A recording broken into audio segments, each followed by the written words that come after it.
Welcome to the Dogger Pass podcast. I'm your host, Dan Tom. Analyst is work you can find, well, around the internet pages for about a decade now. But on this here program, the Dogger Pass podcast, well, we break down high-level MMA. That's what we're going to do here today, tonight. Whenever you're listening to this, hopefully it's before the fight, as we are breaking this down as our usual midweek slot that is now live at 1:30 p.m. Pacific time on the Mayo Media Network YouTube channel for the Dogger Pass podcast. Come say hi, like, comment, subscribe, hit the notification bell, share it out, and tag us. We will still share you if you do so. And I say we because we have the royal we with us. That's right. I can't break it down without a co-host. I got my man Madlab Mike at Madlab MMA, who you can find at themadlabmma.com. What is up, Mike? What's up, dude? I feel like I haven't talked to you in like a month. It's weird. It does feel like that, even though we're coming back from a week. It was the break was well, we usually chat during the week. You know, we usually chat during the week, and I feel we haven't chatted at all. You know, I've been busy with football. You've been busy with your own shit, and so yeah, I feel like this is the first time we're talking since last show. I think we only talked one other time, you know, since then. So it's good to see you again. It's good to have Dayton back again, hearing that luxury voice in the back, the dog hunter as we call him. Yeah, man, I'm psyched. I'm psyched for this weekend. Really good weekend in sports we have. Last week, I'll quick recap on me. I took an L, minor L. It happens, you know what I mean? I had a pretty good streak going, but a couple things did happen. A couple props I didn't hit. A couple things didn't go my way. But the dog streak continues, which is that I'll take a little onus in. You know, so the dog streak continues. My pick BSD, but overall, I'm not going to clap about it too much because I took a small L. So I feel like you could have victory lapped more on the BSD pick, to be honest, Mike. And it was kind of hard to believe that you did take a small L, because if you looked at it, you were hitting bets across the board. So you were giving out good stuff. And in your defense, this was another case like the that Brandon Royval and Josh Van fight, where it was just one rogue scorecard that went 30-27 when it shouldn't have.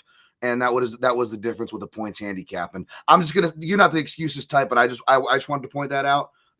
So we go through it all the time, where we talk about it all the time. Like there was just the fights that I got wrong. I put a little more weight than the other ones. You know what I mean? So it's like Tavares and the parlay, a little bit too much weight. So it doesn't, it's not so much the number of the losses, it's the unit size that are on those losses, so. Yep, absolutely. And we all know that game. And I didn't hear from me too much because I was licking my wounds.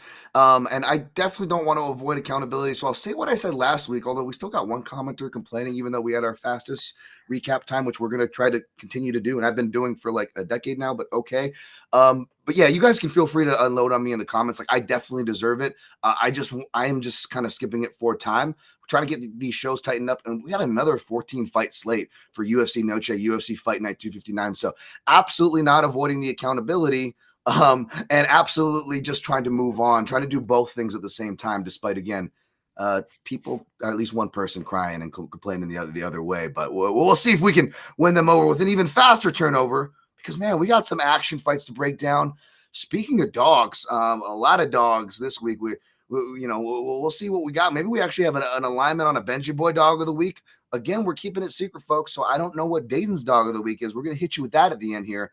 But let's dive right in, shall we, to UFC Noche 3, UFC Fight Night 259, UFC Fight Night Lopes versus Silva. That is right, Diego Lopes taking on Jean Lord Silva. Lopes is actually your underdog, plus 200, with your favorite Jean Silva in the neighborhood of minus 250. Of course, the overs for this fight set at 1.5. I'm not sure. Is it 1.5 or 2.5? We'll stand by confirmation than that, but the numbers look about right. It might have inflated since I got that over, but over minus 210, under plus 180-ish. Now, again, odds are fluctuating, and even the money line, it is 1.5 at this AM. All right, thank you there. All right. They might have adjusted that. Wow, okay. So we got Diego Lopes. Last time he was seen, of course, was fighting for a title in his first 5-round affair in the UFC against Alexander Volkanovski. Came up short to the pound-for-pound great. Then you got Jean Silva, the Fighting Nerds, even though recently we are seeing them have some struggles. That being said, John Silva has been on a stretch, 5 fights in a row. He's kind of like a orthodox Anderson Silva-ish as far as that type where he really loves to flow, find the counters. I would say he has more better and more diverse offense than a Rufi, a better grappling than a Mauricio Rufi. And I'm not just saying that in hindsight. I still felt this way last week, even prior to the wrong pick that I'll stand beside. But yeah, I do believe that the way I kind of rank the fighting nerds hasn't really changed. And I've got basically John Silva as like maybe the second best striker and the second best grappler of that fighting nerds group. And I was leaning toward him, Mike, toward this fight. And I, spoiler alert, ended up on the other side. However, I want to state this before I throw it to you, Mike. I made it a point to not let the whole, as they call Narrative Nation, or as I like to say, Speculation City, which are technically two different things, but two dangerous places you can get lost in very easily when capping the sport. I tried to stay out of that narrative of all fighting nerds, they're washed, they're getting found out, they're fraudulent or whatever. That has nothing to do with me picking Diego Lopes. We will get into the minutia here, but does that make sense to you? And where did you end up in this fight, Mike? Yeah, it makes total sense. What's up to MMA Plays and James Kendrick? I appreciate you guys tuning in and getting involved in the show. So this fight's interesting, right? Because, I'm kind of using the same approach that I did for the BSD versus Ruffy fight. Not so much. I mean, with the Ruffy fight, I was looking at that and I was saying, BSD is the type of guy that absolutely can cause chaos. He could be the ultimate disruptor for the style of someone like Rufi, who's really back and forth, wide stance on his feet. He needs space to work. And sure, he could snipe you coming in. And I said, almost like McGregor did to Aldo. But, I'm not going to bank my chips on that. I'm not going to bank on him trying to get it, trying to snipe him on the way in or having that question mark. I wonder how he's going to fare when chaos ensues. So that's what ultimately brought me into BSD. I said, if he brings that game plan in and he's the ultimate disruptor, he's going to win this fight. Did I expect him to run over him like that? No. But I did think he would win the fight.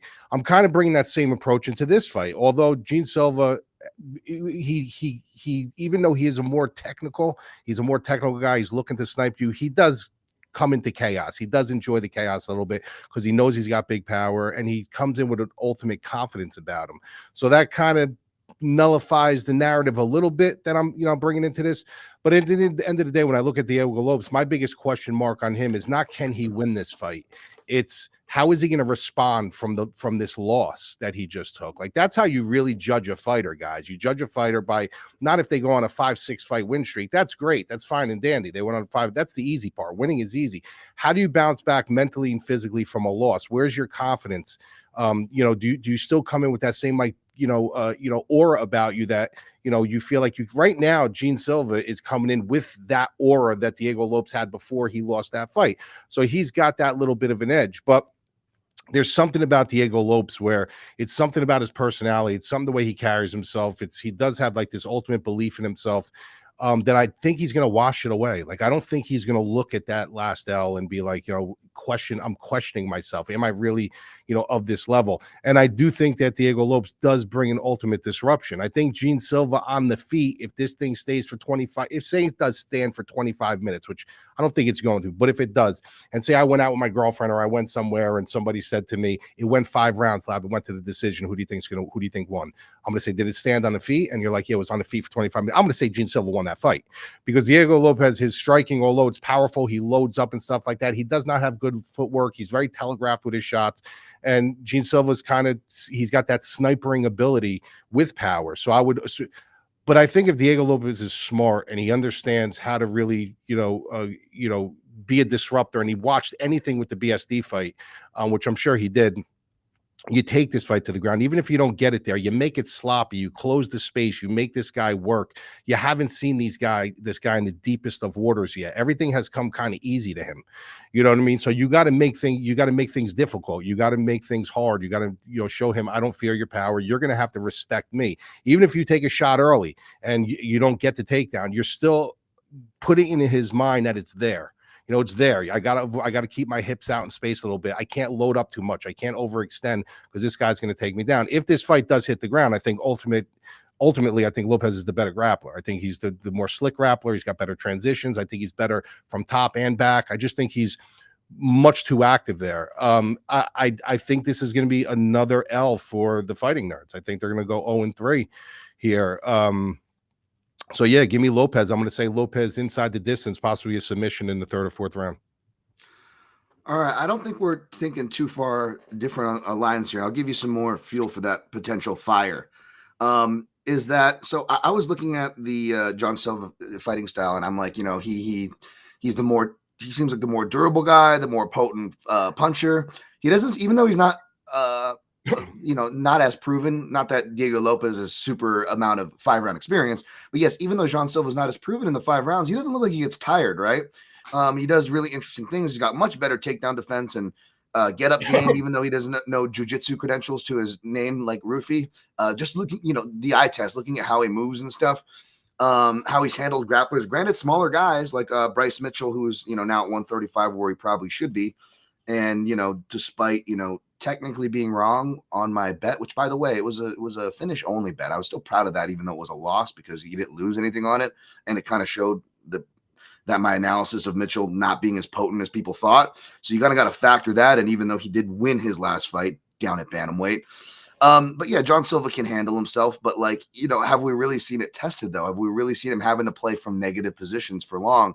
And the answer is no, not really. And even going to his regional tape too, where he had much less, obviously accoladed fighters to go against and really wasn't tested in that area and was able to dispose of guys quite quickly.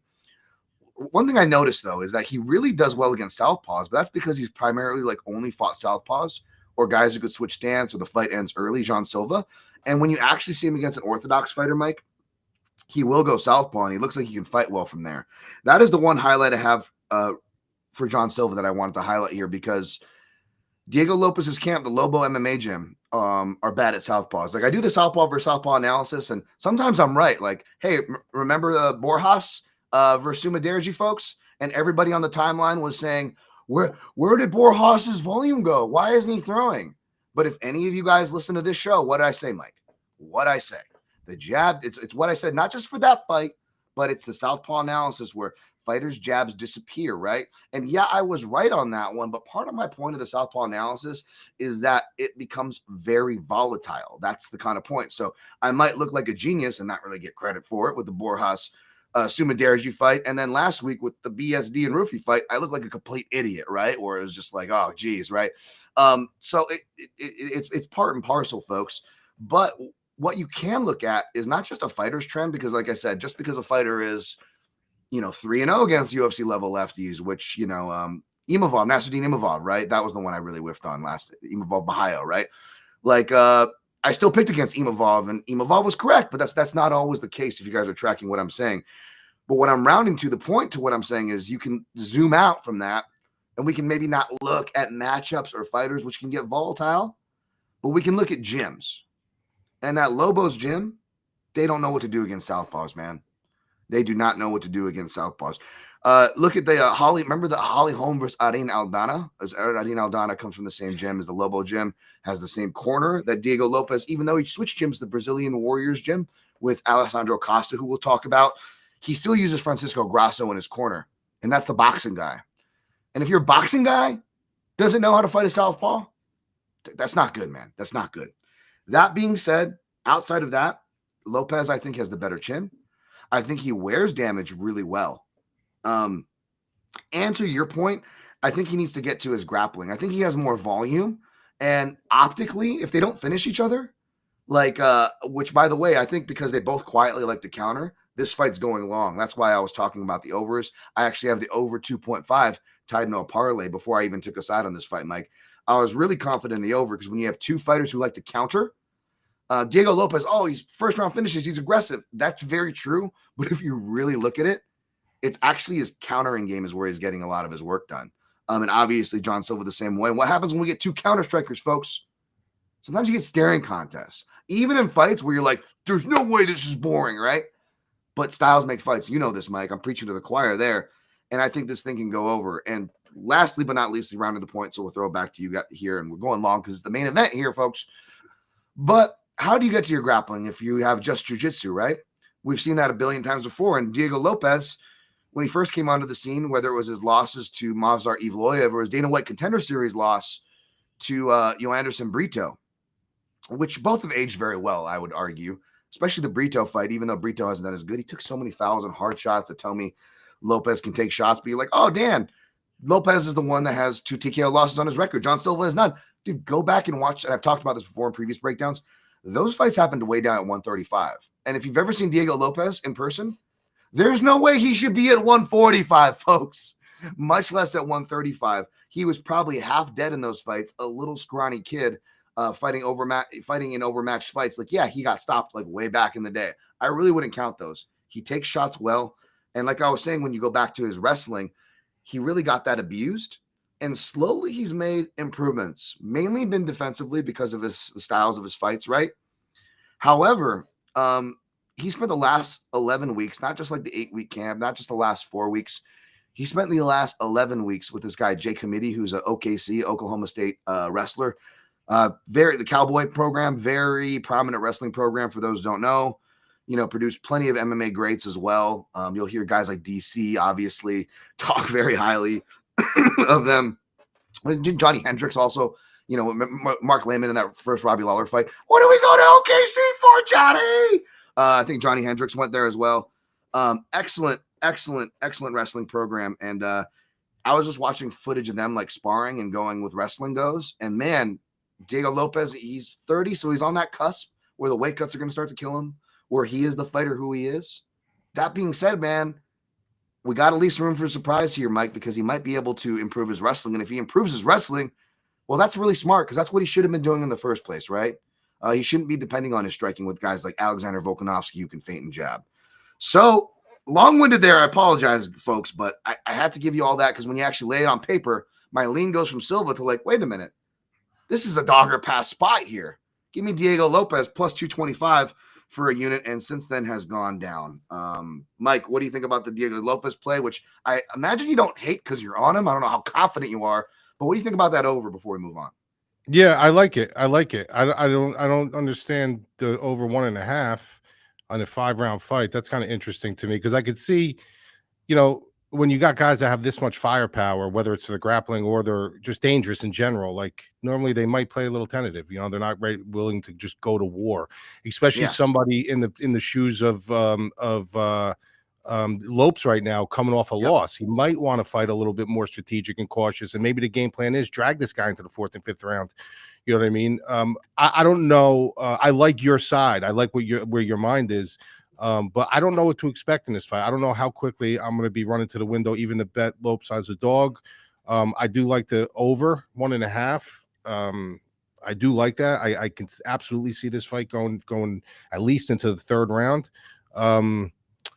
I just think it's a great fight, man. I really do. Like, I think this is a really, really interesting, fun fight. Sure. Like, I wouldn't be shocked any way it ends. If it goes to decision, I wouldn't be. If it's a boring fucking strategic fight, I wouldn't be completely shocked.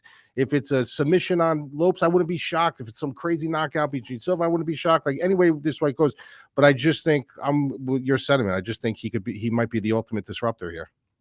And I want to note that before we move on, that if I do cash this, folks, obviously I'm not the victory lapping type. Obviously I'm way in the hole. I have no right to even get excited for anything. That being said, I do want to state that ahead of time because so many times we see like, oh, it's a tight fight, and then someone wins in a fight that's not just a pick'em or close to a pick'em, but like arguably should be a pick'em, right? There's the line and what it should be, and both those things align. And of course, it's like those fights where like we see it. Like there was a bunch of them last weekend where like, and of course I got to eat crow looking like the idiot while others kind of look like the genius. And even though I'm okay with eating crow and owning my looking like the idiot, at the same time, I'm like, I don't know how much of a genius we can feel like of a sure shot. Like this fight, if we're keeping that same energy, right? Like this fight could go a bunch of different ways, like you're saying with this fight. So if Diego Lopes goes and wins and I go, oh, I told you folks, and maybe technically I did tell you. Maybe I did put my money where my mouth is and I deserve credit for that. Sure. But how much can I really fucking boast and blow my chest out in some of these fights, I know that's a really random aside that people don't care about, but I just wanted to point that out because I see so much, so much of that when it's really like, again, folks, even fights that I'm picking and even fights that I'm playing, that doesn't mean that I'm like, obviously I'm more confident if I'm playing it. Like I'm not going to play something I'm not confident in, but like, that doesn't mean I'm telling you guys to go to the bank with it. That doesn't mean I'm like, oh, I'm super 100% confident. And anybody telling you that they are, is lying. That's all I'm going to say. Which is about 80% of the fucking content providers out there. Yeah, I'm preaching to the choir with you, Mike. I just wanted to point that out because you brought up a good point, and we like to keep that energy going. Let's go to the co-main event, shall we? It's a little impromptu one with a little switch up. We got Rob Font, who's supposed to face Raul Rosas Jr., but like with his Dom Cruz booking, he just can't get these big bookings. And in steps David Martinez, who wasn't not a short notice, folks. He actually was supposed to face Quang Bang Lee, I believe, who we'll talk about later on this card. So it is a full camp for Martinez. However, a bit of a different fighter. He was, going to face a more not more well-rounded, but a lesser level, more broader base skill action fighter in Quang Lee. Now he gets a tested vet who has improved in his counter grappling and wrestling, albeit that being his weakness. Of course, we know about Rob Font's jab. Rob Font opened as a favorite, which I agree. I don't know if he should have opened that wide. And so I'm not surprised to see public money kind of come in. Sorry, we got Font minus 130, now making it tighter with David Martinez plus 110. Over 2.5 rounds of this one, minus 325. Comeback under 2.5 rounds, plus 265.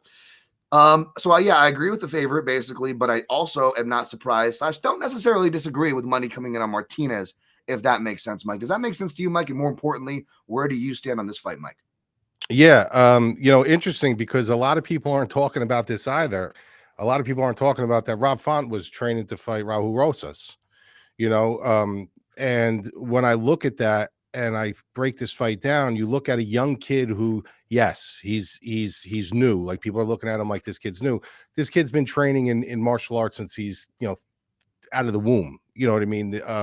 Martinez. So he's got a very broad stroke style of knowledge, and he's got a lot of upside, but that upside is still kind of raw under the UFC umbrella. But what I haven't heard people talk much about is they're talking so much about this age. They're talking about, well, the boxing style and the kicking style of Martinez, and he's going to chip away at his legs, and that doesn't bode well for boxers because they lean heavy on their lead leg and all that, and all that is fine and dandy, but everybody's missing the fact that he's training for Raul Rosas. He was training for a grappler, which means he did a lot of grappling in this camp, which means who's to say that Rob Font isn't going to say, you know what, now I'm fighting, now I'm going to utilize, I just trained all this time to fight Raul Rosas. I'm going to utilize the grappling and the wrestling that I learned. I'm just going to funnel it into this fight against a guy who's not known to be a grappler, not known to be a wrestler. He's known to be a striker. I think this can be a very, very sneaky play, and I think Rob Font can pull the wool over a lot of people's eyes in this fight. I think a lot of people are leaning on the age factor of Martinez. They're leaning on the striking versus the more kick heavy guy against the boxer that just kind of stays outside with the jab and has been weathered and worn. But they're not looking at the fact that this guy's camp was predicated to fight a grappler. Why wouldn't he go in there and utilize that blueprint to beat an overall younger, more raw striker? I'm going Rob Font in this fight. I think he's going to surprise a lot of people. As you're talking, I don't disagree. And I was telling myself, I already got more plays than I wanted to. Like I went small and I went chalk. I went like all chalk last week, which was crazy, folks. Like, and I still lost. I'm like, Jesus, I can't fucking buy a win. And now I'm leaning back to my old, I don't know, my old, because I'm not going crazy. It's still playing small, but it's opposite. It's all plus money. Now there's a couple parlays in there, but those parlays are only two leggers. They turn to plus money. Whereas last week I had multiple two leggers and they were all minus money, right? So to speak. So I don't know how much I want to add more / add chalk / and again, I'm as one of the rare people who actually like calls out their own shit, which is the most annoying part. It's like, fucking say I look stupid. There's plenty of things you can fucking hate on me on. But yeah, like certain things I'm just like, oh, come on now. But yeah, like, I really need to, lean into my old habits of going with the old veterans, which I kind of already did in this card. We'll talk about that meme that I shared. The guy looking at a hot girl with his girlfriend's like, and I did the, sensible chalk, Dan Tom, old Brazilians at plus money. He's not old and he's not Brazilian. He's not at plus money, but I'll tell you, Mike, if Rob Font gets any lower than this, I mean, he's already under minus 150, my playable chalk, but I feel like if he gets minus 130 or below, I feel like I have to fire on him out of principle. And again, you're more than justified on firing on him now if you haven't already. I'm not going to tell you where to put your money or ask you to reveal stuff that you can find out on the madlab.com MMA or the madlabmma.com. But yeah, I feel like I have to auto fire on that. And last thing before I shoot it back to you, Mike, as you were talking, I don't know if anybody else's total takedowns thing was popping into their head, but I'm curious what the Rothmont total takedowns line is, because that is some sneaky. And I don't want, I want to say sharp because it's coming from you and it makes sense, but you don't want to say it before the fact. But man, you could look really, really fucking sharp with that takedown take in your analysis, Mike. Yeah, unfortunately, I don't have that ability with my books to fire those things off. So I never fire things off that I can't personally bet myself. Sure. A lot of these content providers do. They don't place half of their wagers. You know what I mean? But I personally don't. But I think that's something, if you do have that at your disposal, it's something you should definitely look at, because his takedowns might only be like over a half. You know what I mean? Or over, or you know what I mean? Like, it's something that it might be extremely low that Rafa might actually utilize that. You know what I mean? So if you do have that in your books, guys, and there is a good number on it, I didn't even think about that. The DT is right, though. Look it up. It might be worth a shot, using that narrative and using that philosophy that he trained majority for this kid who's an overall very good grappler. This entire camp, he was training his grappling and his wrestling. So something definitely to look at for sure. I mean, we've seen Font shoot on guys where he's getting out grappled by. Fights. Gordon makes no sense. He's still trying to get takedowns. So. Yeah. Well, it's a lot of that too is if you get into trouble. Like if he, guys got to remember too. If this kid is fast, this kid is strong. I'm not as up on his striking as a lot of people. I find a lot of sloppiness in his striking. He's very squared up. He doesn't kind of blade off enough for me. But the fact of the matter is if he does get into trouble, if Rob Font does get into trouble, what is your overall instinct? It's desperation mode. Let's get a takedown. Yep. You know what I mean? So absolutely, it could be a situation like that. He can get buzzed on the feet and just shoot a takedown. Yeah, he can lose the fight and still cash that ticket potentially. Exactly. Yep, 100%. Yeah. You probably get some plus money. Similar to the Johnny. I don't play him that often either, but I did mention it for the Johnny Walker fight and play it. And although it didn't cash, it was like plus 225 for one takedown, and he immediately shoots right off the bat and shot like multiple times in that fight. Like, you probably would have cashed it if Zhang Ming Yang's leg was good enough to stand, because it would have just got an easy mat return at one point of that fight. But Zhang Ming Yang couldn't even stand. But like, it didn't cash. But it was one of those plays where you don't feel bad for playing it, right? Because you're like, well, it was there. It didn't cash, but at least nobody can call me. They can call me a lot of things, but they can't call me crazy for that one at least. Yep. All right, let's move on to the next fight, shall we? We got Jared Gordon versus not the full Garcia. He's only facing half of Garcia. Minus 250 for Jared Gordon, plus 200 to half of Garcia. Shout out to Brad Tatcher for the MMA analysis. That's his nickname. Over 2.5 rounds, minus 300. Comeback for the under 2.5 rounds, plus 245. They think this one's going long, which could be dangerous. Even as a Jared Gordon backer, Mike, I was not expecting him to finish his last fight so fast. And I've been a Jared Gordon believer from like the beginning, man. Even this guy on the regional scenes where he almost looked better. He looked more athletic when he was younger, you know? He was that pressure fighting madman. Now he's a little more technical, a little more sound, stays above his feet, which is good. You know, these aren't bad things at all. But his lack of speed maybe becomes a little more apparent, but he makes up for it in many ways on the feet and on the floor. Obviously, you can tell where I'm leaning, that I don't disagree with the favorite on this spot. But Mike, what do you got here for Jared Gordon? Well, I feel like I was saying it like with the New Jersey Chris Maltasanti accent. What do you got, man? Yeah, man. When I look at this fight, it scares me. I got to be honest with you. It scares me. And this is one of those, like I told you guys about the Tavares fight with DraftKings, right? This is another DraftKings narrative coming in. With Tavares, I said I thought he would win, and he lost, and I take full ownership of that. But I also said, even if he does win, he's just a sit out on DraftKings. Like, he's just not that guy. Jared Gordon does score well, like in DraftKings. He does surprisingly well. He scores pretty good in DraftKings. But at $9,100, he's fighting a guy in Rafa Garcia who's overall, I would say, probably his best attribute is probably his durability. The guy's a dog. Like, the guy is tough. The guy will keep moving forward. And I don't like that. Like, I don't like that when you get a guy who's minus 250, who's coming in fighting a guy who maybe doesn't have his skill set, but it's not too far behind, but is durable enough to last. The more seconds you last, the more opportunities you give them. The more minutes you last, the more opportunities you give them. And as you slow down, you lose very, very, not even naked to the, it's not even to the naked eye, but you lose a little bit of steam. You're not getting to the spots as quick. You're not getting out of the spots as quick. So there are situations where like mistakes can be made as you get older. And although I'm picking Gordon here, like I'm picking Gordon very, very hesitantly because I do think Garcia can pose some problems in this fight. I do think that his durability can keep him in this fight. And I do think that if it is a close fight, even though Jared Gordon, has shown to kick some of those cobwebs off of some of those, fights that he's been buzzed and stuff, I still just don't trust him. Whenever he fights, it's always in the back of my mind. I'm like, oh, this guy can get fucking starched. Like I'm waiting for it to happen. It hasn't, happened as of late, this and that. That's great for him. But I don't know, man. I'm picking Gordon here. I don't like the price tag in any way, shape, or form. I wouldn't alienate anybody who wanted to take a shot at Garcia at plus 200. I mean, I think there's some value there, just because like I said, when you place wagers on dogs, you want guys that have the ability to win the fight and finish. Obviously, that's first and foremost. But one of the things I do lean on is their durability. Like how many chances is this guy going to give me? Is he going to give me enough time to make something happen, or is this guy like all offense, and if he gets clipped once, he's getting knocked out? And Garcia is not too far behind in Gordon. I think that, Gordon's better, I think, everywhere. But the fact of the matter is you're giving me that durability and you're giving me that chance, I think you are alive. So I'm going Gordon, but I'm doing it very, very, very hesitantly. You know what'll make you even more hesitant, Mike? Huh? What? You're going Garcia. No. Are you really? No. What should make you more hesitant is that I'm not just picking Gordon. I'm playing him. He is my parlay leg this week, man. I think he's going to win, but I just don't like the price.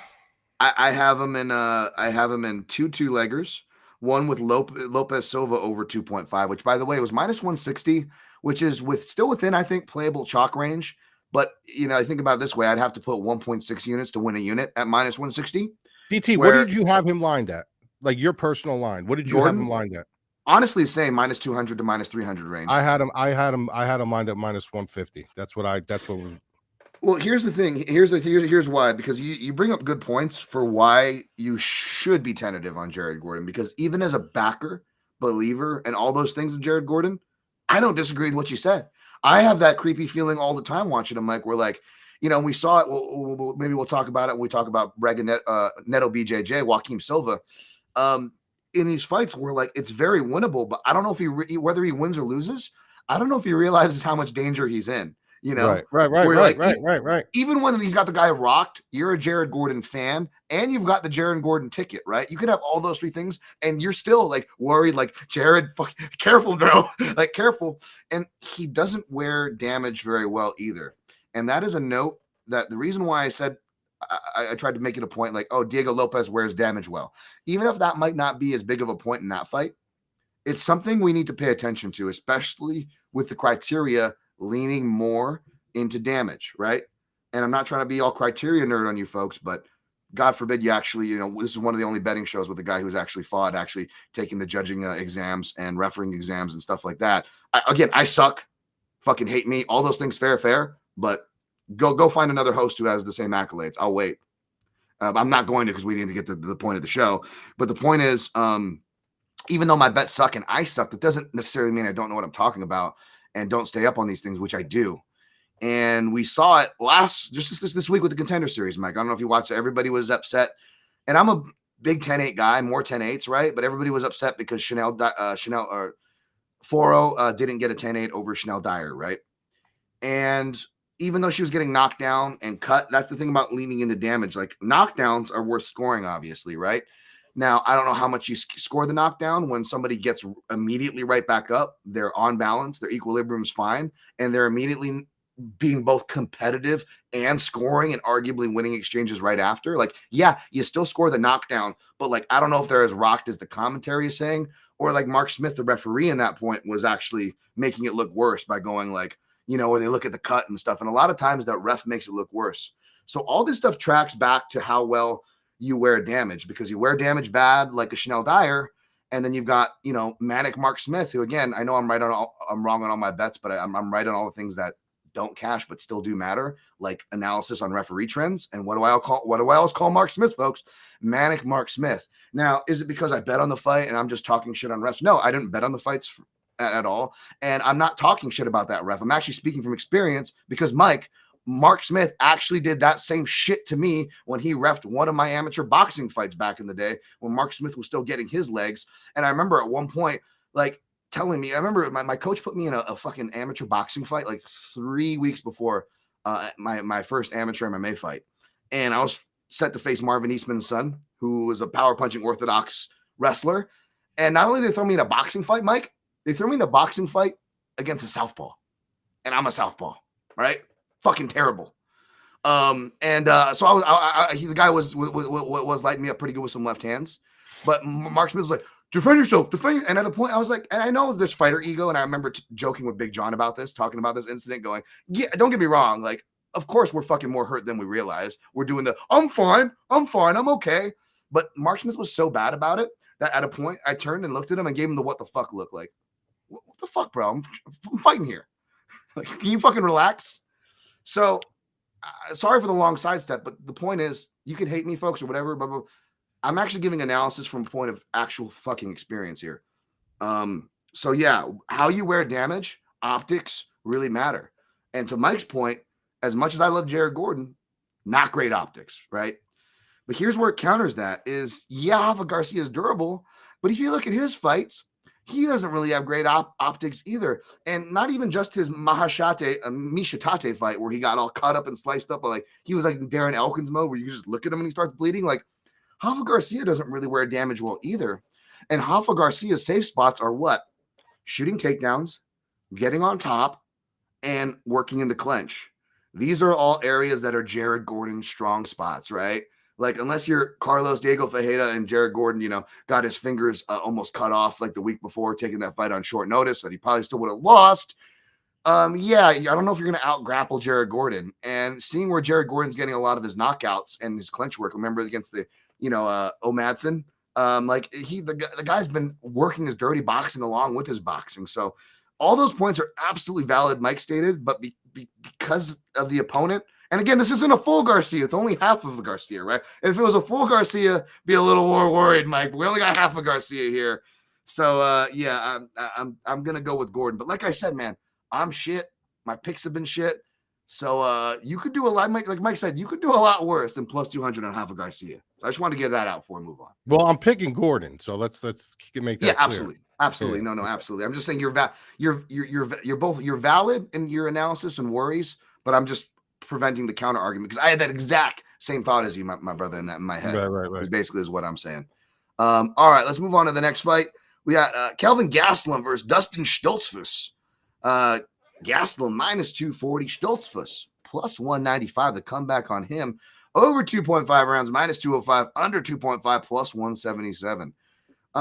Man, I feel like you could make a case for Gastelum. I feel like he's the deserved favorite. I don't like the line though. And I also feel like, you can make for a case for Stoltzfus. In fact, I would be curious on what Stoltzfus points handicap is at. I'm going to look at that as I throw it back to Mike. I tried to look at it earlier in the week, but I just kept getting errors.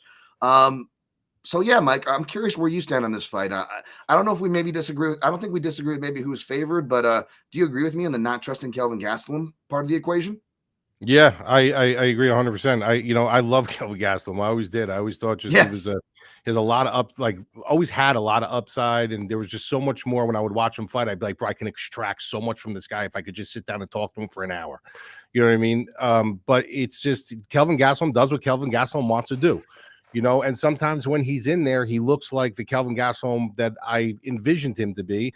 And sometimes he's in there and he looks like the Kelvin Gastelum who just doesn't give a shit, who's just kind of got his head up. He's like messing with his hair and he's just like popping and not doing much. You're like, come on, you could do so much more in there. You got a chin, utilize. I mean, don't utilize. It's a bad term to say utilize your chin. But if you can jump into the fire a little bit, jump into the fucking fire a little bit. Like, show me what you did against Izzy. That was a phenomenal fight. Like, he bit down on his mouthpiece and he went forward. A lot of guys won't be able to withstand that. Now, you utilize that when you're in a situation where you're in a fight where it's literally hairline on the line. You got to put your foot on the gas. You want to fight strategic in the beginning. I get it. Mayweather always said taking damage isn't cool. People used to mock Mayweather for his defensive prowess. And although I don't think Mayweather is even near one of the best fighters of all time, I think he's one of the best defensive fighters of all time.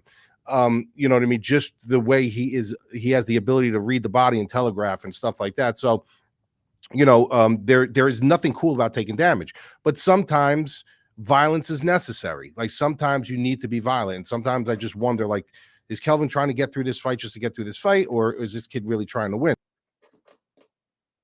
If Kelvin Gastelum comes in with that mindset that he's coming in, he wants to put a stamp on this and he wants to win, I think he can absolutely roll through Dustin Stoltzfus. I think Dustin Stoltzfus is good to an extent. I think he does a lot of things right until all of a sudden he does that one drastic thing wrong. But there's fights where people give Dustin Stoltzfus the fight that he wants, and he looks like he's thriving in there. And I think that is the biggest mistake when you're fighting a guy who's kind of mid-range. You don't want to give him anything. Like, you don't owe him anything. You don't have to give him anything. Give him the fight that you want to give him. I think Kelvin should, honestly, I think it'd be a failure for Kelvin if he doesn't finish him in this fight. I really, really do. If he wins 30-27 and completely destroys him, fantastic. But if he doesn't finish him in this fight, I kind of consider this an L for Gastelum. I do. So, although Dustin Stoltzfus is tough and there should be a little yellow tape wrapped around this, I think Kelvin's absolutely the right side. I think the right Kelvin Gastelum finishes. That could sound a little harsh where you're like, oh, if he doesn't finish him, it's nothing. It's a hard game. It's hard to finish the top of the level fighters. It's the UFC, right, Mike? But no, man, you're absolutely right, because I'm a Kelvin Gastelum fan too. But that being said, like, my stock has never been lower on him than it is right now, right? And even with my stock incredibly low on Kelvin Gastelum, and even though I've given Stoltzfus more credit than maybe not most, but maybe some, I don't write the guy off even if I pick against him more often than not, right?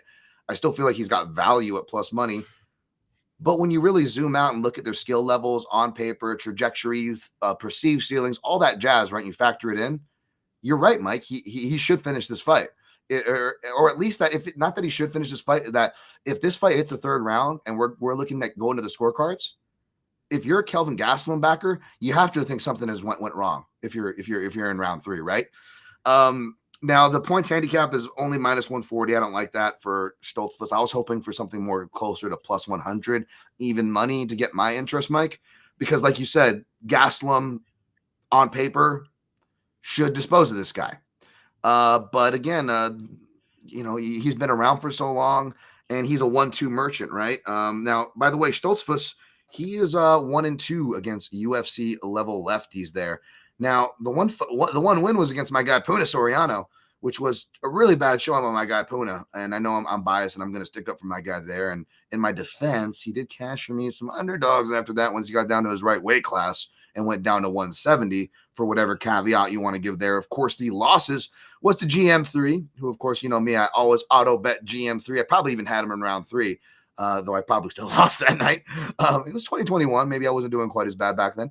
And then the other one was, of course, Dukakis, baby. Kyle Dukakis lost the decision. There. Now, both of those were grappling based, but there's also some pressure in that with at least the Dukakis loss. And the question is, can Kelvin Gastelum get back to his vintage Kelvin Gastelum under Rafael Cordeiro, right? We talked about it before, Mike. Not a lot of good pressure fighting coaches. We talked about Lobos gym maybe not being good at southpaws. Some gyms are not good at things. Some gyms are good at things. These are other trends you got to pay attention to, folks. Bake into your handicapping. And man, was there no better Gastelum, that pressure fighting Rafael Cordeiro trained Gastelum, akin to the peaks of Beneil Dariush and Rafael Dos Anjos, other pressure fighting grapplers. Shout outs to Cordeiro. But yeah, man, I'll pick Gastelum here. But again, if I'll put it this way, I'm not playing him. And if the points handicap was closer to even money, I would actually have gone that way on Stoltzfus, if that makes sense. Yeah. All right. Before we move on to the next fight, I just want to give a quick shout out to the chat. I forgot to do that earlier. My guy, James Kendrick from the PYN crew. James Kendrick in the house. We got some potential enforcers here. Oh, wow. Speaking of potential enforcers, Phantom Punch Breakdown. Hi, Dan and Madlab. By the way, the PYN crew, Mike, they are big fans of boxing analysis and footwork analysis. So you're becoming so needless to say, they're becoming fast fans of yours, I should say. Well, I want to become fast fans of theirs. What's up, Not So Common? Living over there. Yeah, what's up, Not So Common? Appreciate that. Lazy Bet. By the way, I owe Lazy Bet a shout from last week. We'll get to the bet payoff because I forget to the end of the show, Mike, because I forget what fight we even shot bet. But that graphic that I put up for if I lose. You know what? No, I honestly don't. Wasn't it BSD? No, I Were you wasn't on on BSD, but I don't BSD? think that's what it. Or was it that? Yeah, Maybe it was. Was it that one, folks? I don't know. Dayton, Dayton. No. Bring in the I thought it was producer. something on the prelims or something stupid that I couldn't remember. But I have to put that. I have to shout out to Lazy Bed for that picture that we threw up, because if that's the case, I gotta wear that. I gotta change my Aviate right after the show. Then holy shit, I should have changed it already. I don't even remember. I Yeah, don't but it even was that remember what it that really was. dumb But photo looking photo, the AI photo. Yeah. yeah, I remember that. But I don't know if it was the BSD Yeah, fight or I'll not. get on Dayton, you that real there? quickly, and I'll let you guys know in a few minutes. Yeah, yeah. It was either that Okay, fight all or right. because I believe VSD was Dayton's dog of the week. There was a lot. There was a lot on there, so it's hard to remember what it was, because we both had bets. Mr. Muggs, Canelo and Crawford this weekend. I actually, believe it or not, I will be doing a full breakdown of that fight on my site. I'm doing about an hour long audio on that. I'm going to do about a half hour long audio on Fernando Vargas and Callum Walsh. And there's another fight that really intrigues me on there, so you can get all my full leans over there. Also, I might shoot an opposite, another show.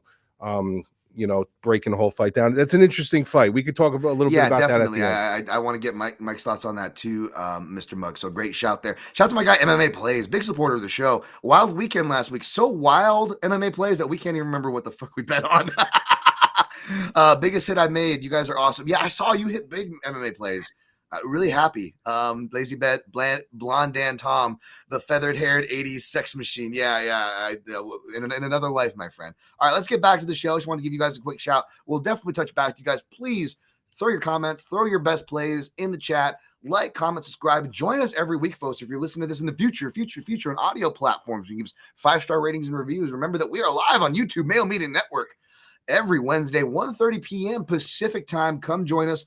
Come say hi. Let's knock out the rest of this card. We got Mike's guy, Alexander the Great Hernandez. He's back, baby.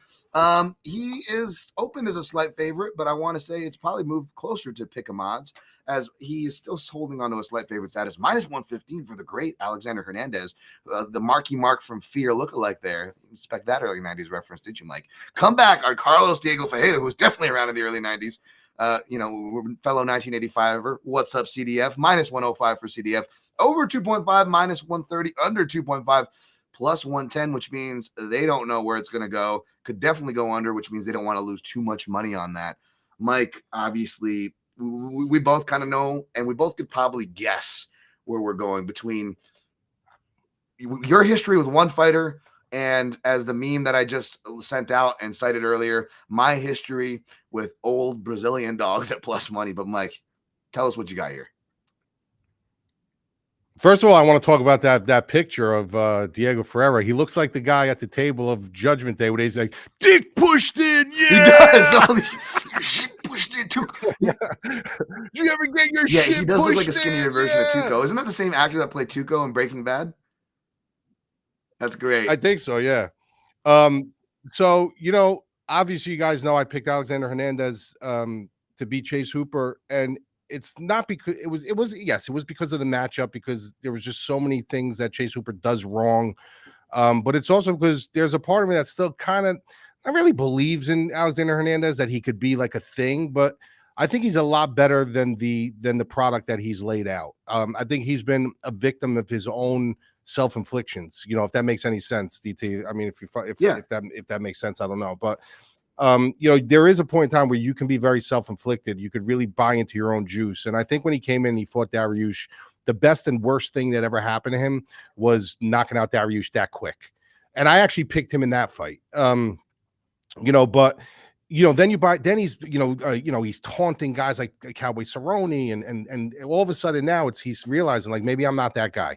So now his confidence is going up and down. But after a while, you start to realize, as your resume starts to level out, like when that pressure's not on you anymore, like, I want to be the great, they all come in, I want to be the greatest and this and that. Once realism starts hitting you and you kind of gauge where you are, you look in the mirror and you say, well, this is where I am about in this fight game, and this is where I'm going to stay.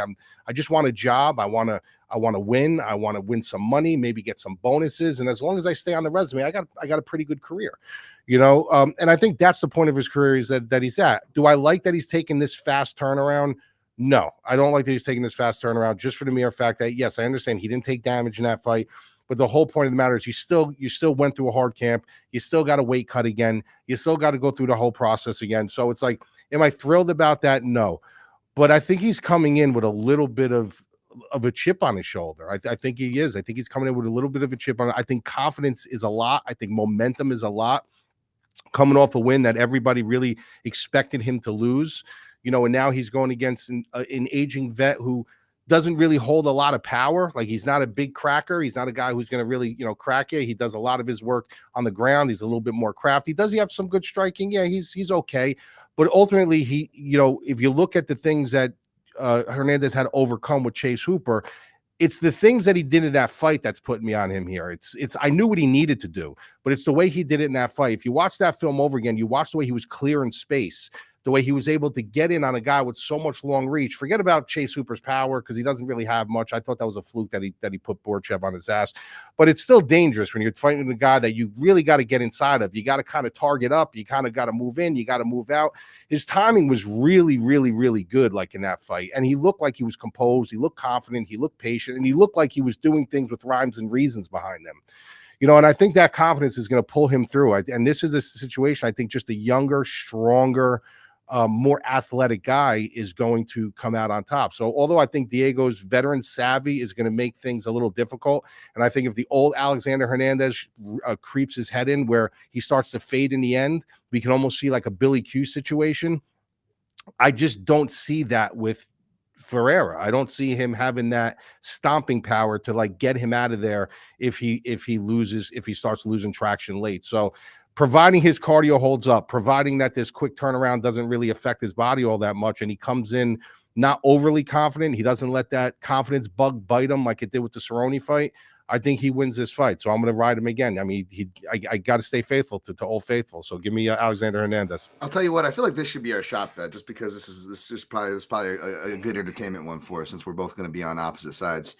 And yeah, let's do it. And even though I didn't pick Hernandez against Dariush, we were on the same page as far as Hernandez did well for us early. Especially some of the lines we were getting on him. Obviously, the overcorrection, both on the betting lines and his attitude toward the Cerrone fight. You laid all that out perfectly. However, at a certain point, I made a read on Hernandez, and he's claimed that he's fixed these things and acknowledges. He said all the things you want to hear, and he certainly put the performance behind it. In his last fight, like you can't argue that. But at the same time, like I always say, we only can take interviews with a grain of salt. It's stick to your reads. What I've been saying these past few weeks, Mike. Stick to your reads. What's the message that I've been taking away from a lot of these losses? Stick to your reads. Stick to your reads, right?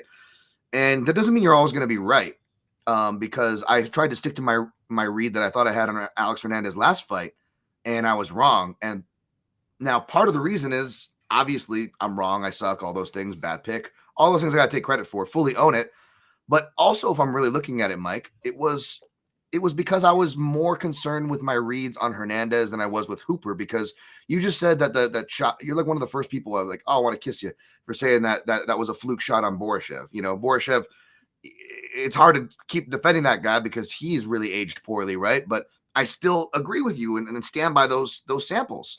And even though I thought that, Hooper kept proving me wrong in these spots because of that so much. It was that, Dan, clearly you're an idiot when it comes to Hooper. You zoom out, look at your betting record, like, clearly you're not very sharp on some things here, buddy.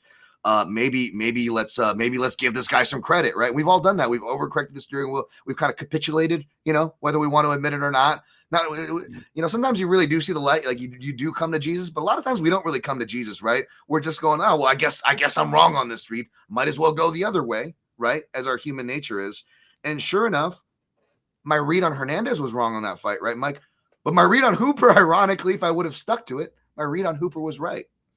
So the question is this one of those cases? We talked about this last card, right? And I'm sure plenty of examples come to your mind, Mike, and audience listening, where there'll be a fighter where it's just like, oh, he's getting knocked out all the time. Then all of a sudden, he's like not getting knocked out. And you're like, oh, Tabora, maybe it was Tabora we're talking about. Oh, maybe he fixed that, right? He fixed that. And then sure enough, an athletic big guy comes again. And he still has problems with big athletes. And he's still susceptible to being knocked out early, right? Like we've seen that all the time where it's like you can do stuff to kind of Band-Aid over those holes.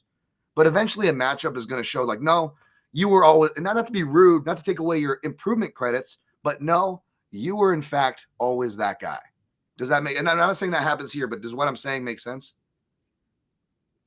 Yeah. So 100%, again, I could 100%. obviously very much be wrong. And if you guys are tracking, maybe Mike doesn't want to make this a shot bet actually, now that I bring this up. But if you guys have been tracking outside of the shot bets, when me and Mike go head to head, you should be going with the Mike side. All right. If that hasn't been clear already, it's very clear now. So believe me, folks, I'm not being like completely bullish on this, but what I'm just explaining is that I'm going to stick to my read on Alexander Hernandez. And even though Mike was correct, where especially at 40, I don't know how much we can depend on Carlos Diego Ferreira's pressure attack, because, you want to talk about guys falling apart to pressure.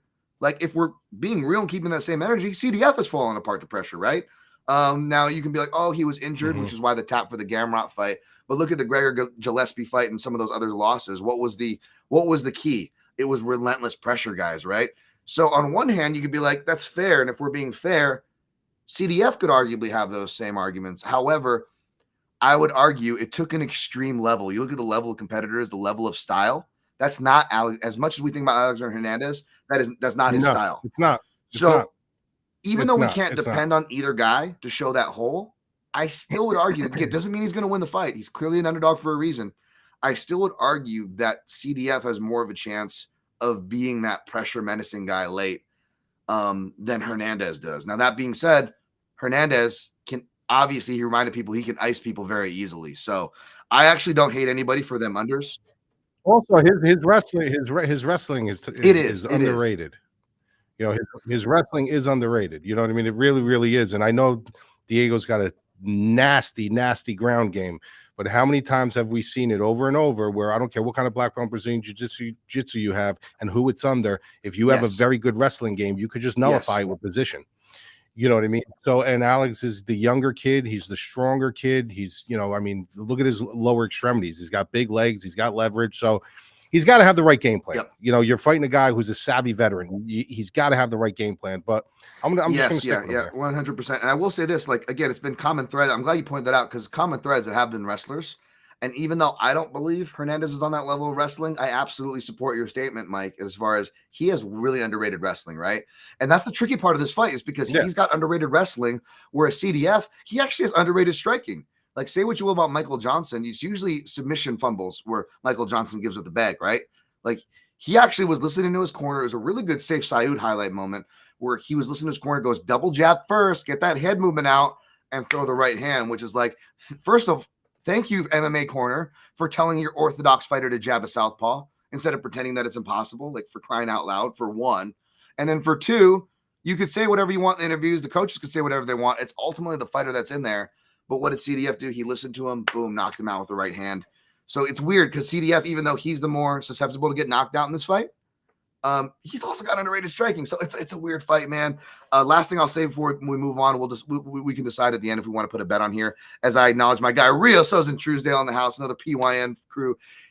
He goes, he's bet on every single person on the card. You can't lose. PYN for life. Thank you. But he also says, are there any booty burglars on this card? Now, he is referencing to of course, the Tabitha Ricci fraudulent winning streaks, the Mackenzie Dern's fraudulent scorecards. They tend to get. I don't know. We'll get to the WMMA fight, but I will say this, especially because we're talking about Alexander Hernandez, right? Remember when he fought in Texas? I don't know if it was the last time, but Francisco Masaranduba Trinaldo. Even if you were a Hernandez fan, there ain't no way he won that fight, and there ain't no way he 30-27'd him, right? Terrible scorecards. Terrible. Yeah. Folks, we terrible. Didn't mention it. Just like, again, my bad for not mentioning last week of Kyle Bohio having 2 weight cuts. I'm not making my excuse of why I lost. He lost, by the way. I'm just shitting on myself by bringing that up. Like, my bad for not bringing that up. Almost made a bigger mistake this week, Mike. We're in Texas, dude. Folks, we are in Texas. Sound the alarms. Not only is this fight sketchy if it goes to decision, stylistically perspective, right? But all the fights we're breaking down today, folks, are going to be sketchy because we are in Texas. This is notably one of the worst commissions, whether we're talking about judging it live with the refs, Kerry Hatley, who is the death sentence guy, right? The Bobby Green, what do you call it? The tarantula, Mr. Turner. Remember that? You got a bunch of freaking refs, the Joe Solises of the world sprinkled in there. And then even after the fact, their higher up commission members are freaking trash as well, who they can't even decide. They're sitting here going max penalties for marijuana bills like we're in like some old archaic timeline. Like everything about the Texas Commission sucks. So I just wanted to point that out, Mike. Yeah, I agree. Texas is definitely an interesting. But from boxing, from boxing, it's the same deal. Well, did you ever see the Paulie Malignaggi fight? It's one of the top 3 examples that just came up to my head. Did you see when he did you see when he got on the microphone after the fight? It's not coming to me. I can't cite him, but I remember him being pissed. I can't remember what he said. I don't quote me on this, but I think it was against Juan Diaz. He fought Juan Diaz. He clearly beat him. I mean, I remember watching it, but he clearly beat him.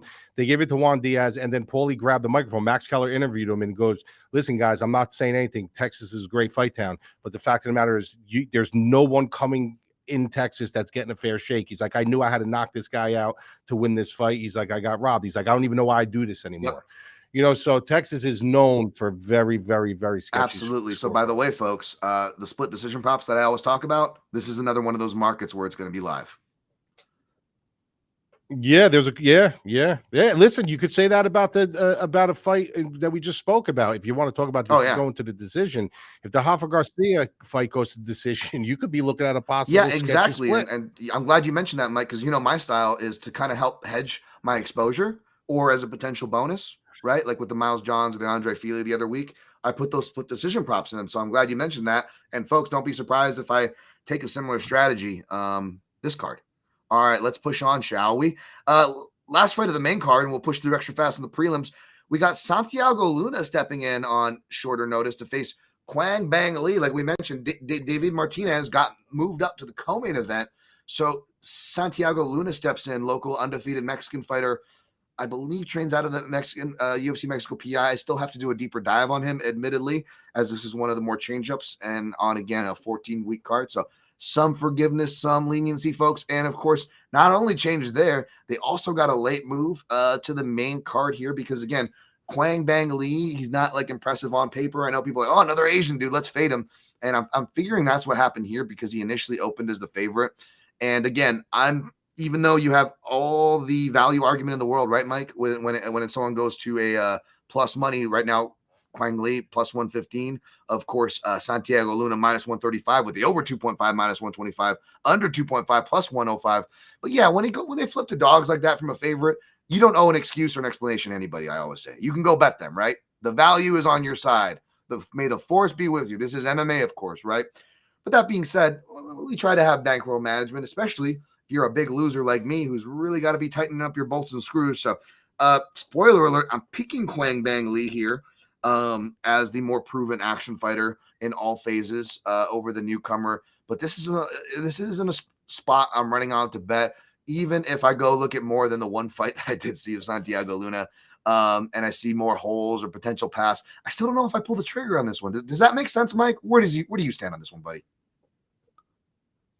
Yeah, I look at these fights. This is the best thing I could tell you guys, but just not this fight, with any fight. When you get two guys like this, where they're so, the lines are so close and they're so highly unproven, it's if a gun's to your head and you're like, I gotta make a bet on this. Like I have to. If like you're a degenerate, like let's fucking bet it no matter what. We're gonna bet.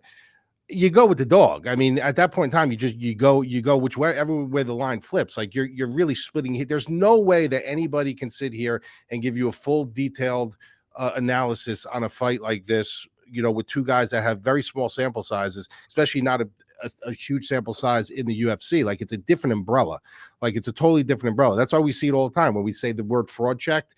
When you got guys who are coming into the UFC at 10-0 on the regional circuit, and then they come into the UFC and they look terrible. Like you need a sample size. You need to see them against guys that you've actually have been proven belong under the umbrella. And aren't regional circuit at best. You know what I mean? So I don't know what to make of this fight. The only thing is when I do break this fight down from the naked eye, like from the little film that I have seen, I just think Lee is a little more wound together. I think he does the little things a little bit better, where Luna to me is a little bit more chaotic. And when you're chaotic, I use this term when we had Nixick on, sometimes you can pass the detour. And when you pass the detour, that will give the more patient, more calculated fighter a hole or a window to jump through and maybe take advantage. And those small little advantages that you take advantage of can actually cost you the fight or win you the fight. So I'm gonna lean on Lee here. I'm gonna pick him to win as a dog, but I'm not like super sold. I agree. Well said. Let's move on to the next fight, to the prelims, as I get ready to I always forget to share this as we're going live. I need to get it queued up ahead and be an actual like podcasting professional. But let's move to the top of the prelims, shall we, with Jose Medina. He's still around. I mean, surprised he got a contract. We'll talk about in a second. He's facing Duško Todorović, or Durko Todorović, if you look at best fight odds, the way they list his name sometimes. Todorović minus 400, which like sound the alarms. But you also look at Jose Medina, who's plus 300, and that actually looks normal for him no matter who he's fighting. The over 1.5 rounds is minus 225, which is kind of surprising, but not really considering Medina's durability. Under 1.5 rounds, plus 190. So again, over is not surprising considering Medina's durability. But like I said, when you were talking about that Gastelum, at that point we agreed on, Mike, this thing hits the third round. You could also argue that something has gone wrong for the favorite in Duško Todorović.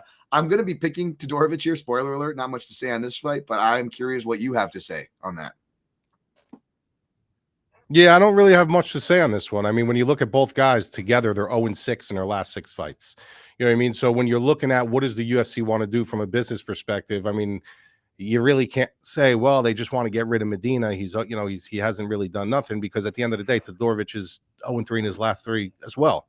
You know what I mean? So it's like, what are they doing here? I wouldn't be surprised if both of these guys get cut. You know what I mean? But really, like, it's just to me, this fight doesn't make all that much sense.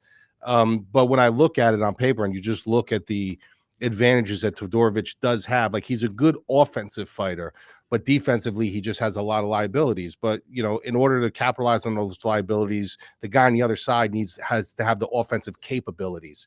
And I just don't see Medina that guy. Like, I mean, I don't look at Todorović like a UFC level fighter. I look at him more of like a cusp UFC fighter, UFC level fighter, but I don't see Medina as a UFC fighter at all.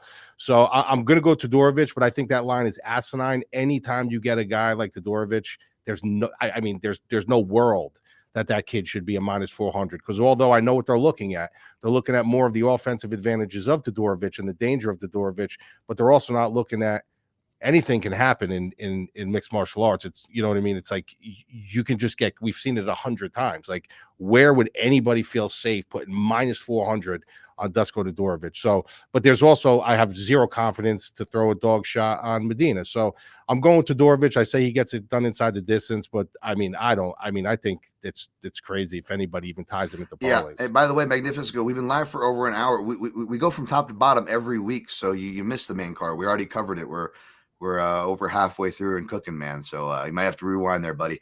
But yeah, I don't, not much to really add there. I agree with what you said, and it just sucks because you're right. I don't know why this fight's happening. It's not, and then it's like it's not really bettable. And from an entertainment standpoint, this thing gets out of round 1. It's going to look like that Freddie Vidal fight from the Contender Series this week. You know what I'm saying? So yeah, let's save time because I'm probably going to spend a little bit of time on this fight, if any fight, if of all the fights that we have left. Because I'm a little passionate about this next one. So let's get to it, shall we, Mike? We've got Claudio Puelles versus Joaquim Neto BJJ Silva. It's at pick'em odds, minus 110 across the board, although Neto BJJ opened as a slight favorite, I believe, minus 130-ish. Over 2.5 rounds, minus 150. Under 2.5 rounds, plus 130. Now, you know, we'll see if we're on the same side of this fight, Mike, but this one to me is it's tough because I get it, both looking at him, breaking him down, as well as just looking on paper. Like Joaquim Silva, not the most consistent fighter, but Mike, you know me, man.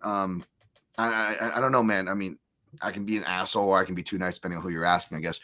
But like, I generally try to be, you know, really respectful to the fighters or this or that. And not often do I ever be like, this is the worst fighter in the division right now, or this is the worst fighter in the UFC right now, right? Like, there are certain guys, like, remember that guy Chris Lolo or whatever? Like, he'd like they called him Tony Puddings or something. Anthony Crystal, he was like a Henzo Gracie.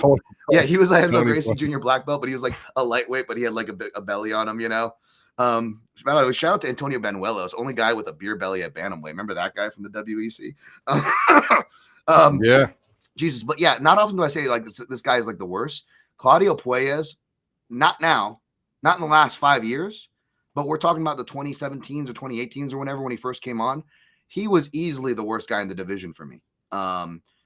I don't know why MMA gamblers fucking love this guy, Mike. I don't know if it's because they're like they're worse than the pedo Jerry Sandusky when it comes to scouting talent. They're like, ooh, young guys, ooh, smooth skin, athletic, ooh, soggy dick, old guy. I don't know if it's like that classic dynamic. Soggy dick special. Shout out to my guy Pepe Silva. The soggy dick special is my CDF play this week, by the way. But listen, like, dude, MMA gamblers like literally like they almost get like I don't want to say Tatsuo Taira or Figueiredo levels, like where like they're jerking the guy off so much. Like the commission's not going to clear him to fight if you guys keep jerking this guy off so hard. Like his dick's going to be too swollen to fit his fight shorts. Like and like Puelles might not be quite there. You know what I'm talking about. Like Mike's shaking his head. I'm just trying to get reaction. But like, dude, like MMA gamblers love this guy, and I don't get it. He's like he's a southpaw. He's got a hard left kick, and he like he cheers and he tries to explode. He explodes into leg locks and does all this fancy stuff, but he has absolutely zero depth. He has grown into his frame and become more of an athlete, which I think is one of the only things saving him. And thank God he has kind of gotten away from being so dependent on his opportunistic leg lock tricks and has actually improved his wrestling, which is probably the best thing he could do.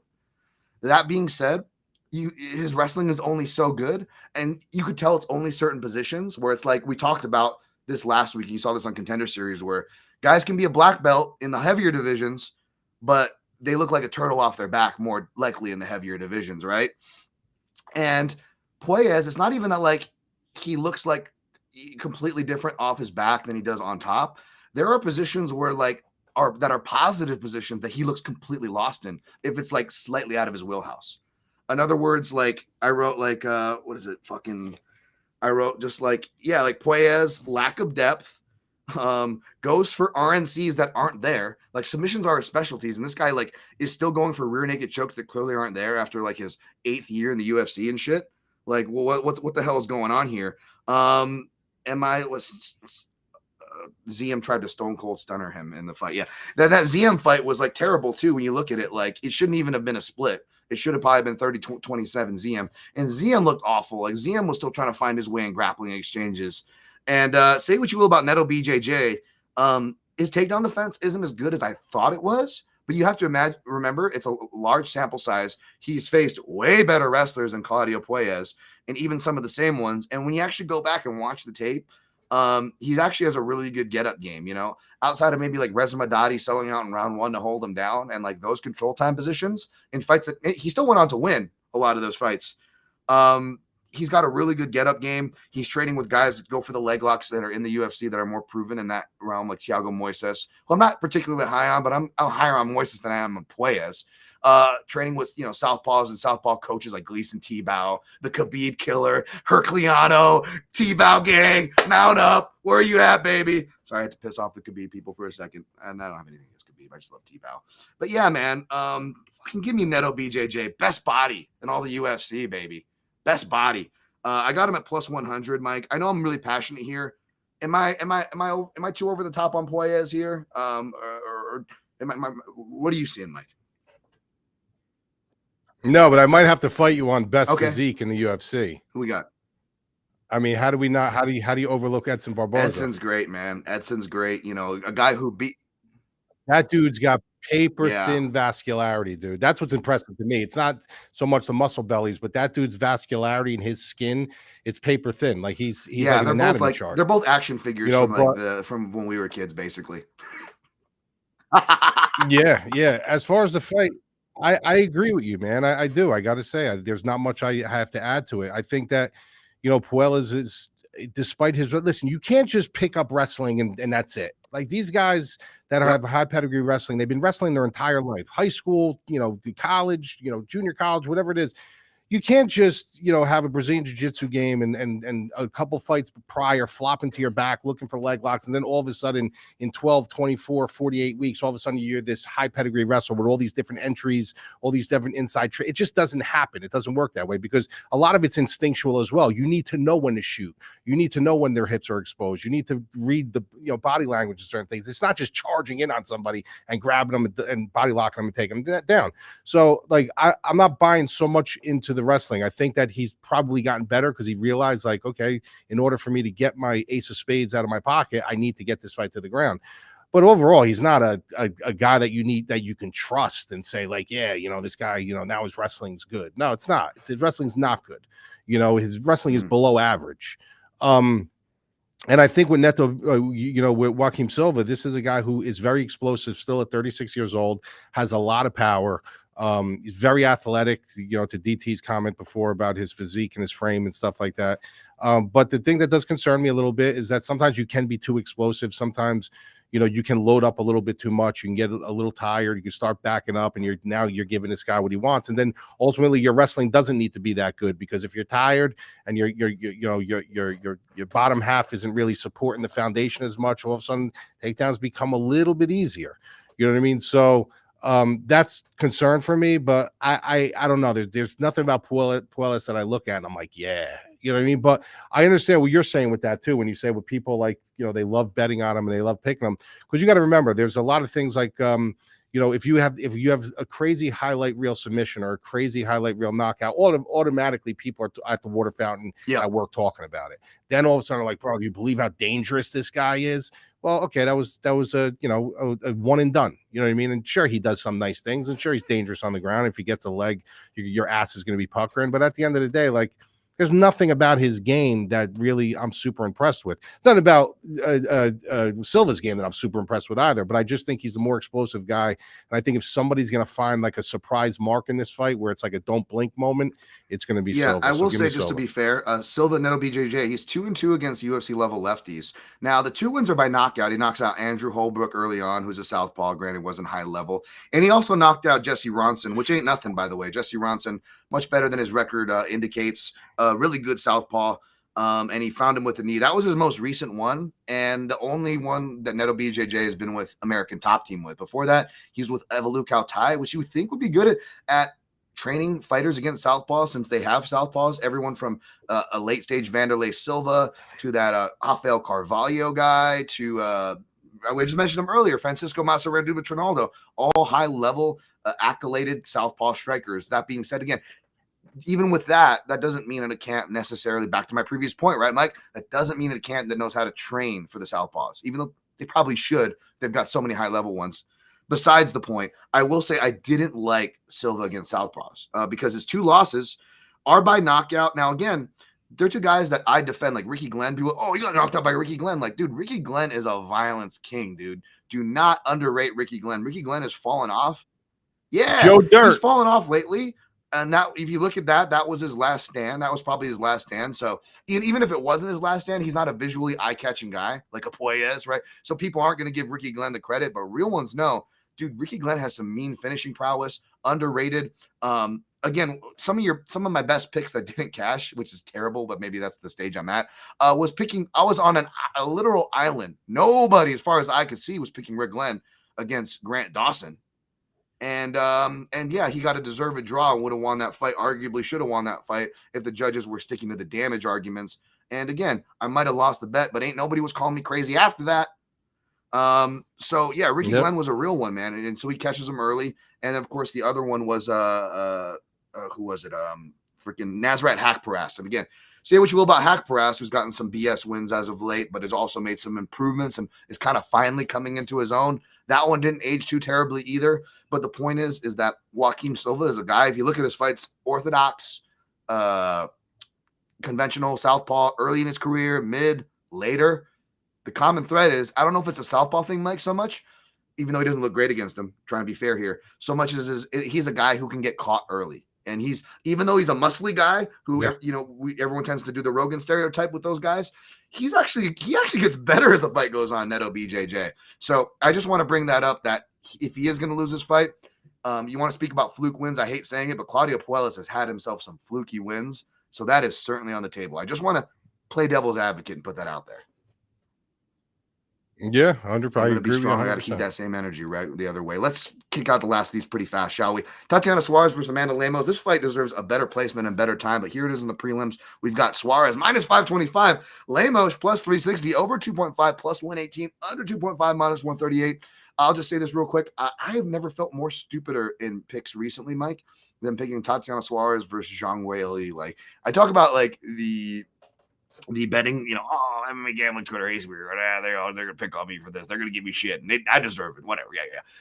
The truth is like everyone's like, why don't you just go back to the analyst crowd, Dan? Like the funny part is like, as bad as I've been doing in betting, Mike, for whatever reason, betting podcasts keep inviting me on their shows. I don't get it. Like people are like, why is this guy on? He sucks. And the most annoying part is like, I want to agree with these people, but I don't know why I'm on. I do suck.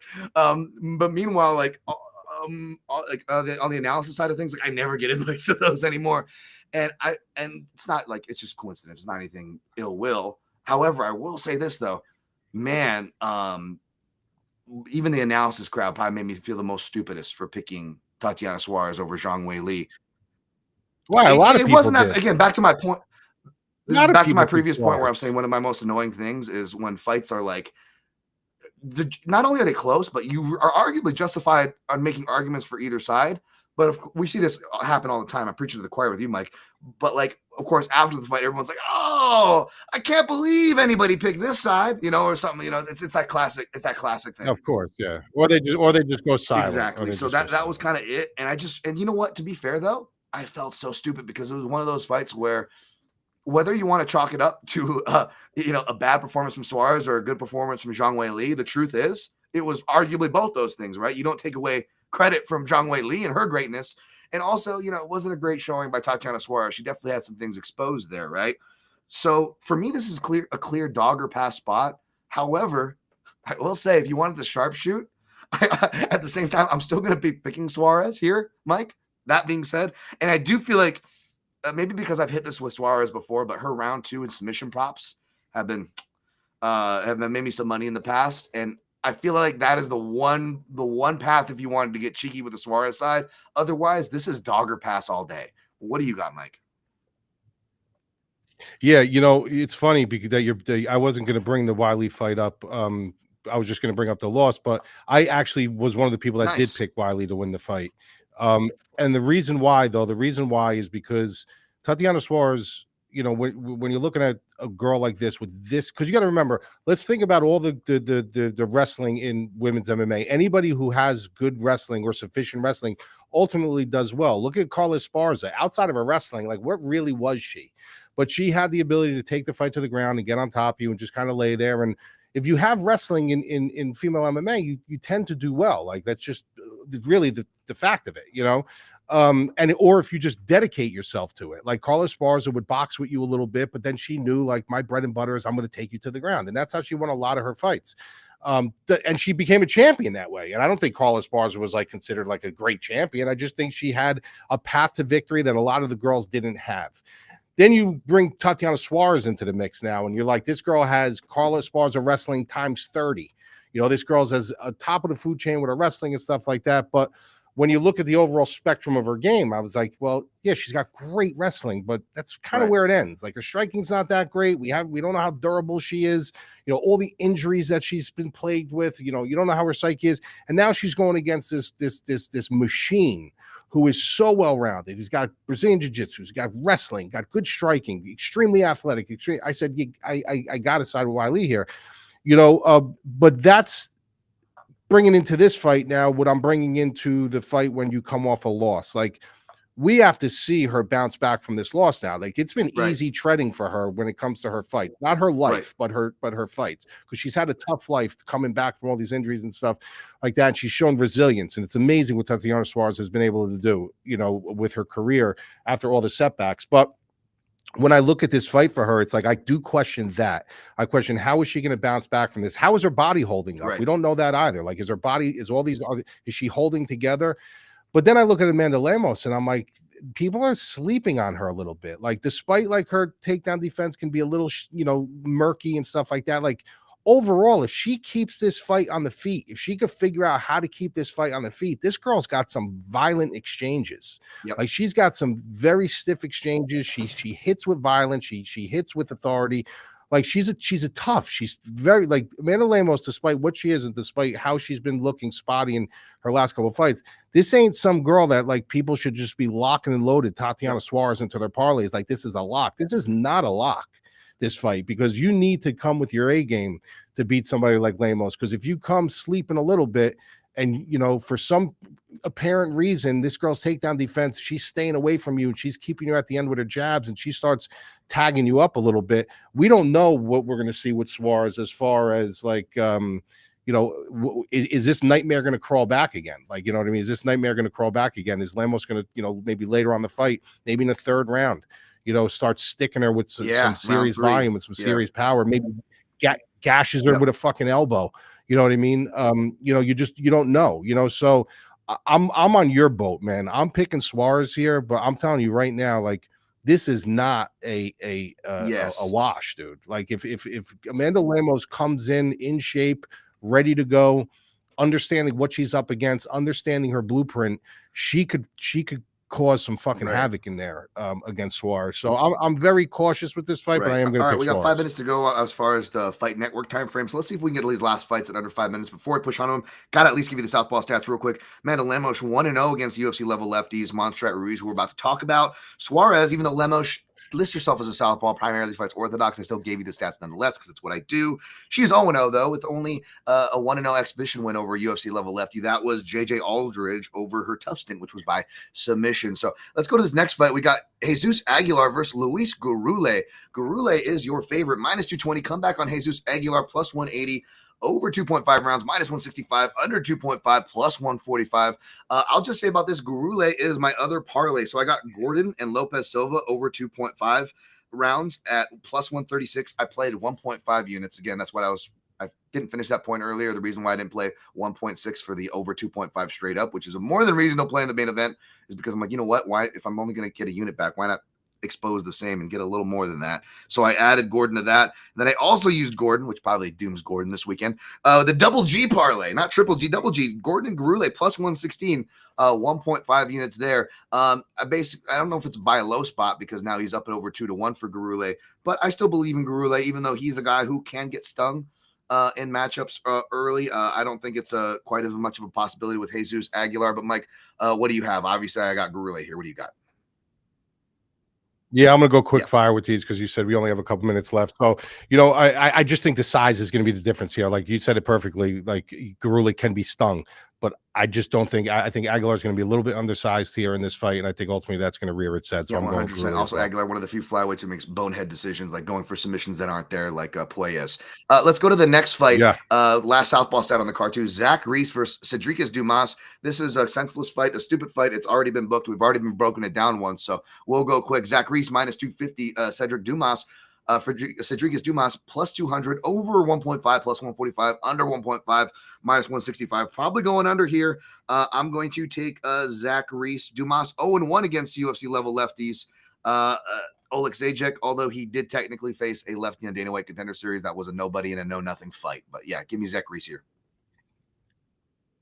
Yeah, Sedriques Dumas, complete piece of shit. I don't know why he's in the UFC. He must have slept with somebody's fucking daughter on the, you know, in the office.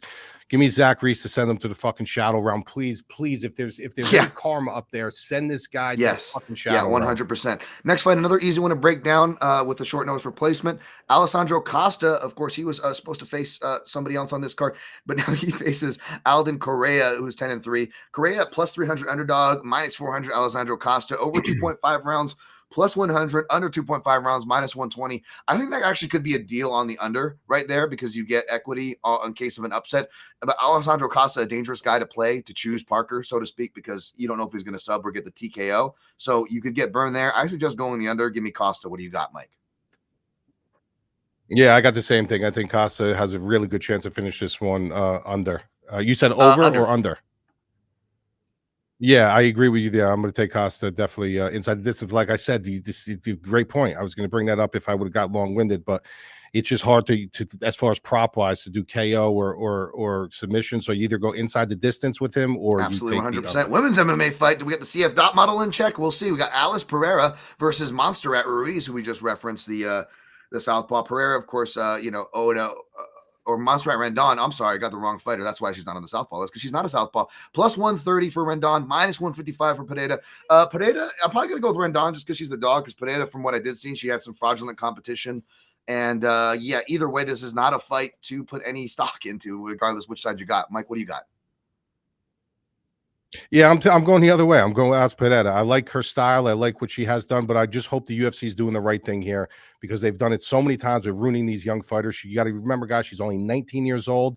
She's not even old enough to drink. She hasn't grown up into her body yet. Yeah. You know, even though Rendon is double her age, the fact of the matter is she does have that adult maturity, strength, the ability. So it could be very dangerous for her. So if you're on DT side, you're very valid for being so, but I'm going to take a shot on the young kid. People who were about to lose before this last fight goes, I will be taking the underdog in it. We'll do a screen, bring up the screen now, but I just want to say themadlabmma.com to see what Mike ends up on, and at Dan Tom MMA on all socials, and substack.com to see what I'm on. So for that, all right, let's go to lastly but not leastly, we got Rodrigo Cezinando versus Daniil Danchenko. We actually kind of broke down this fight, although it was a last minute ad and then got taken off last minute.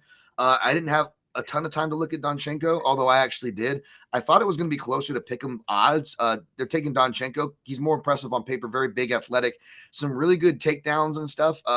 Seems to be a real crux of his game, but again, between damage scoring, which he can do damage, by the way, but Cezinando being a guy who looks like he thrives in the counter wrestling, really talented Brazilian jiu-jitsu black belt back taker, can pop on the feet. Reminds me of an old school BJ Penn competing at welterweight. He was on my prospects list, so I'm going to stick with those guys.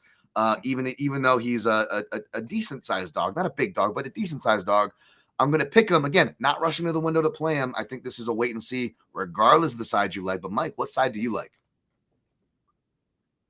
Yeah, I'm going to be honest with you. I didn't do that much research on this one, to be quite honest with you. But you like the dog? Yeah, there, he was on. He made my prospects to watch. Now, granted, I did need guys from 170 or higher, and the only Canadian. And I, not that I have to check off a box. I try to get some people from Canada or different regions.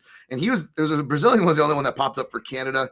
So maybe it was those that got him on the list. I wouldn't say he was like my top of those lists, but he did make the list. And those lists you generally do well. Right. So all right, yeah. So like I said, guys, I'm never going to mislead you. I did not do a ton on this fight. This is the one fight that I really didn't get a chance to dive deep into.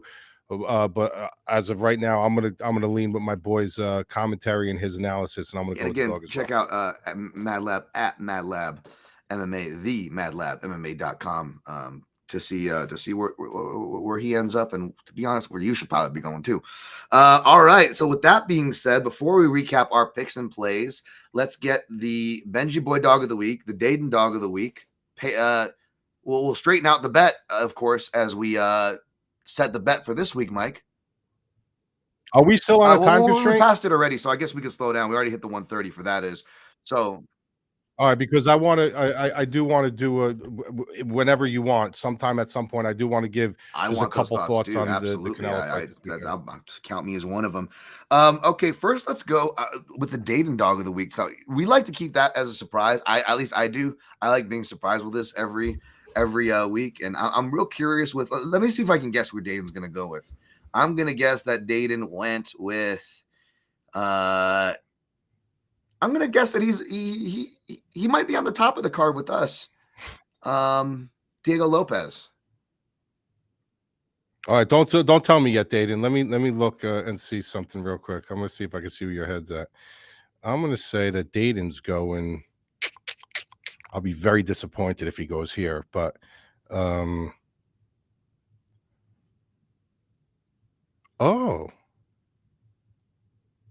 Alexander Hernandez is now a dog. All right, Alexander Hernandez is now a dog. I'm going to say that. I'm going to say that he's going with the dog shot on Alexander Hernandez. What do we got, Dayton? Oh! I was going to say. All right, I can. Yeah. You guys are you're both wrong here. So I don't know. Look good, feel good, play good. I don't know if she's feeling good or gonna play good, but she's looking good. So I hope one thing leads to another, and that led to me picking her. So that's all my breakdown has for. She does, but she also kind of looks like an ex of mine though too. But you guys ever play that game? I don't know if you guys have that. Like I've got like a couple doppelganger fighters with like girls I used to date. But you can count that as one of them right there. Jesus Christ, that's. But yeah, maybe that's why I miss it. Mike's already giggling. He's already thinking of somebody. I'm sorry. Yeah, listen. I may or may not have some Valentina Shevchenko and Felicia Spencer's on the list. I dated a girl that reminded me of Jennifer Pena. Wait, which Pena? Was it Jessica Pena or Juliana Pena? Jessica Pena, right? No. Who was the one that was? She's like 41 years old. She just fought not too long ago. The grappler. I can't even think. Jennifer Maya. Isn't that Jessica Pena? No, Jennifer Maya. What do you think I would date someone? Hey, she's dating someone who looks like you, dude. She's dating like this giant Hulk Brazilian guy. No, come on. Who is it, now bro? you're bothering me. Yeah, wait. Bother me. No, now you got me going nuts, dude. She was like 41 years old. She fought, and then she came back. She came back at like 41. She had a couple fights. She's just a really good grappler. Shit. UFC, huh? I thought it was Jessica. Isn't yeah, UFC. You better go look that up. But while you look that up, I'm gonna give them our Benji boy dog of the week. So it was tough. We flopped with Marcin Tybura. It wasn't the most confident pick. It wasn't even technically a big underdog, though. Again, just like with the Alexander Hernandez fight, these lines go two-way action. I saw people touting Ante Delija as a dog pick. You know what I'm saying? So I don't know how much of a dog you could consider it, but we whiffed on that one. I would say this is more of a traditional dog and more of a dog, you know, not that we're saying to run to the bank on, but we feel better about, I would say, Mike. And that Diego Lopes will be this week's Benji boy dog of the week. Okay. We'll get the graphic for that one next week. We got to build a parlay for this week. Or wait, before we build a parlay, the bet, did we figure out, you said you had confirmation, Dayton, on the bet. What fight we bet on last week? Yeah, I can confirm that the BSD fight was okay. I gotta change my Avi then. All right, I gotta change my Avi, and right now I actually am a little late on that, but who knows? I'll probably lose this week again, so we'll get some extra Avi time, and then hope I don't lose 3 weeks in a row to where I have to do the real genius haircut. Dude, I cannot believe I can't find. My mind is grown. Bro, my mind is drawing a fucking blank. Well, I owe on that one. And then for this week, Dayton, why don't maybe it's more fair that you pick, Dayton, right? Not that me and Madlab can't get along and be fair and play nicely or anything. Not that that's been an issue, but maybe it'd be more fair if you pick, especially when there's like multiple fights we're head to head on, Dayton. You know what I'm saying?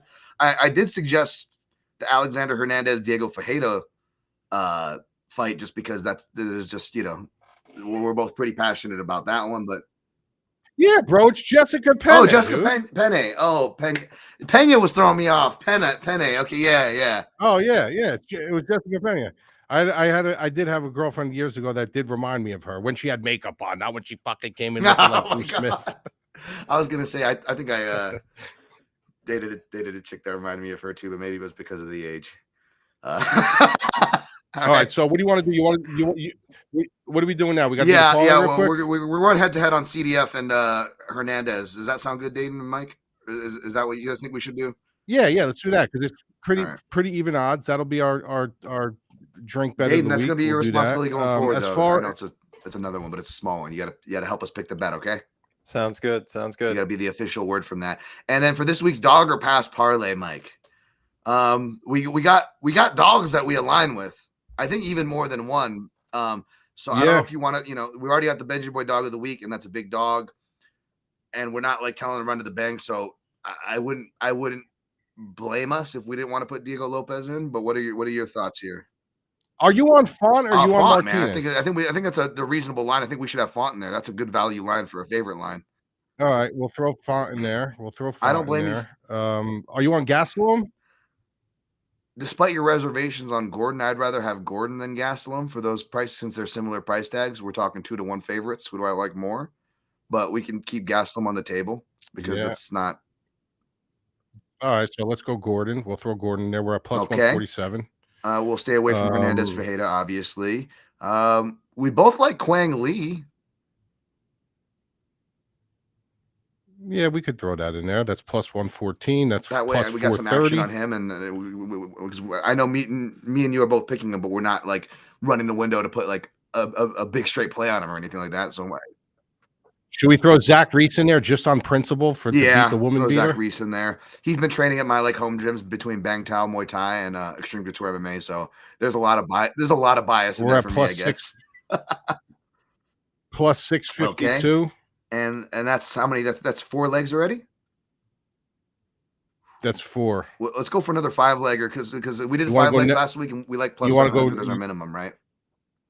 You want to throw Neto BJJ in there? Shit, that's gonna scare me.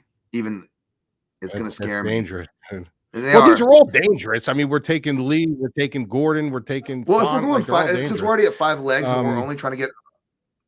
Oh wait, do you want to go the over? Do you want to go the over? Yeah, let's take a safer leg in there. I was gonna say I was going to either say that or Gurule, and then that's a better line than Gurule. So let's take the over. I like your thinking there. Let's do that.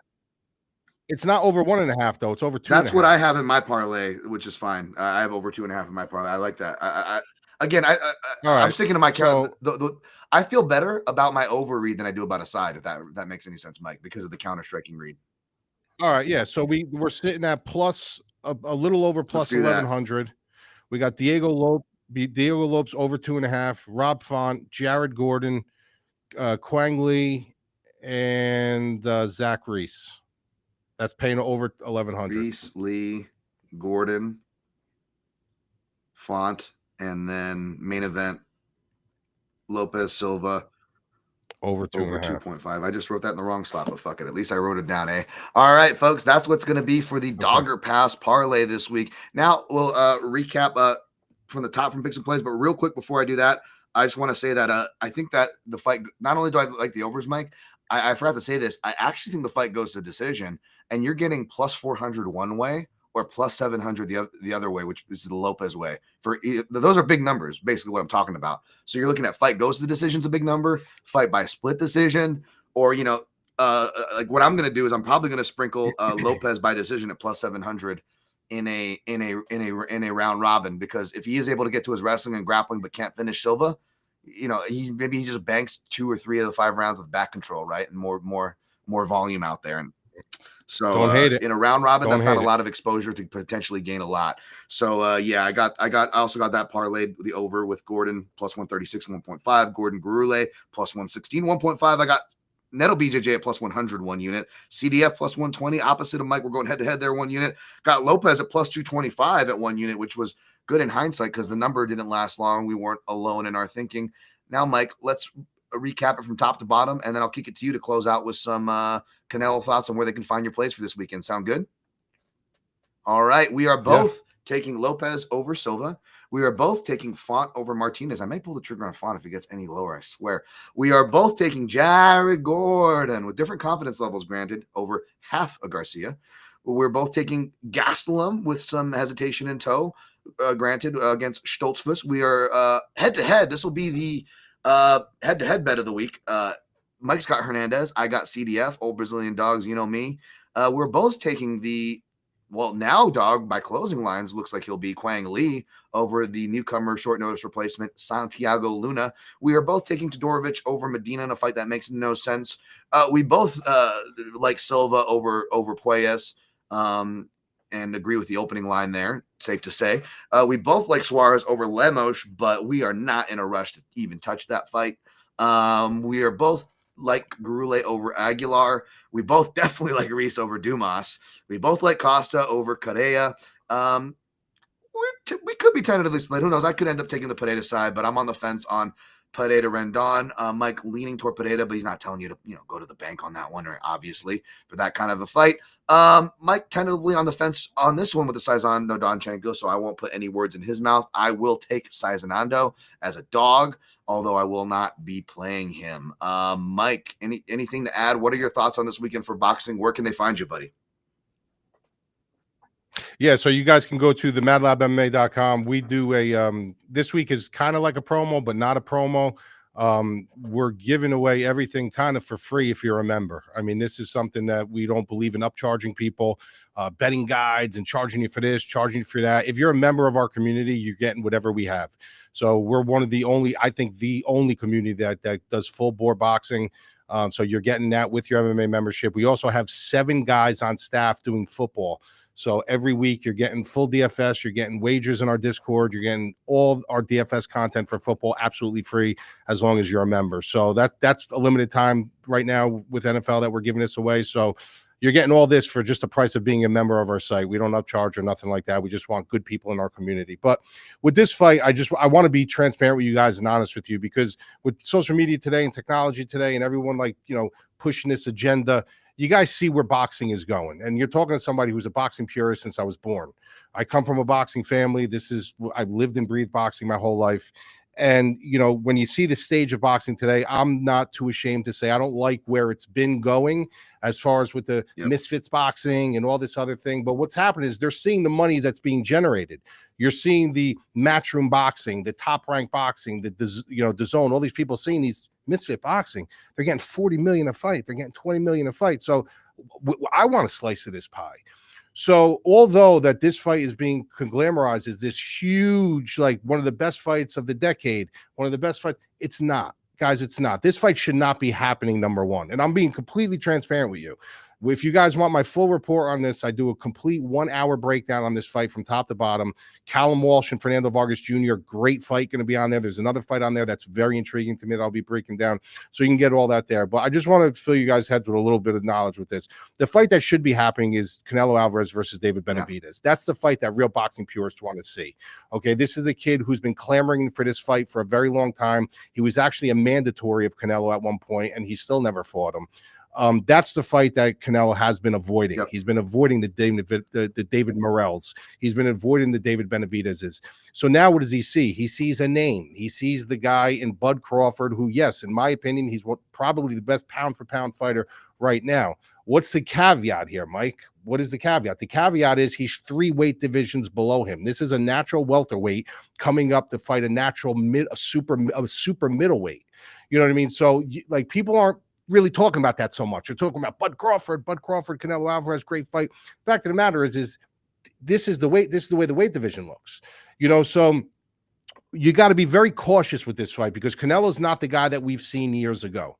You know, he isn't that guy. You know, when he fought the guy from Cuba, I was the one when people were saying it was a minus 2,000, minus 2,500. I was like, bro, this fight's going to the cards. People thought I was crazy. And I said, the reason why it's going to go to the cards is because he's fighting a Cuban boxer.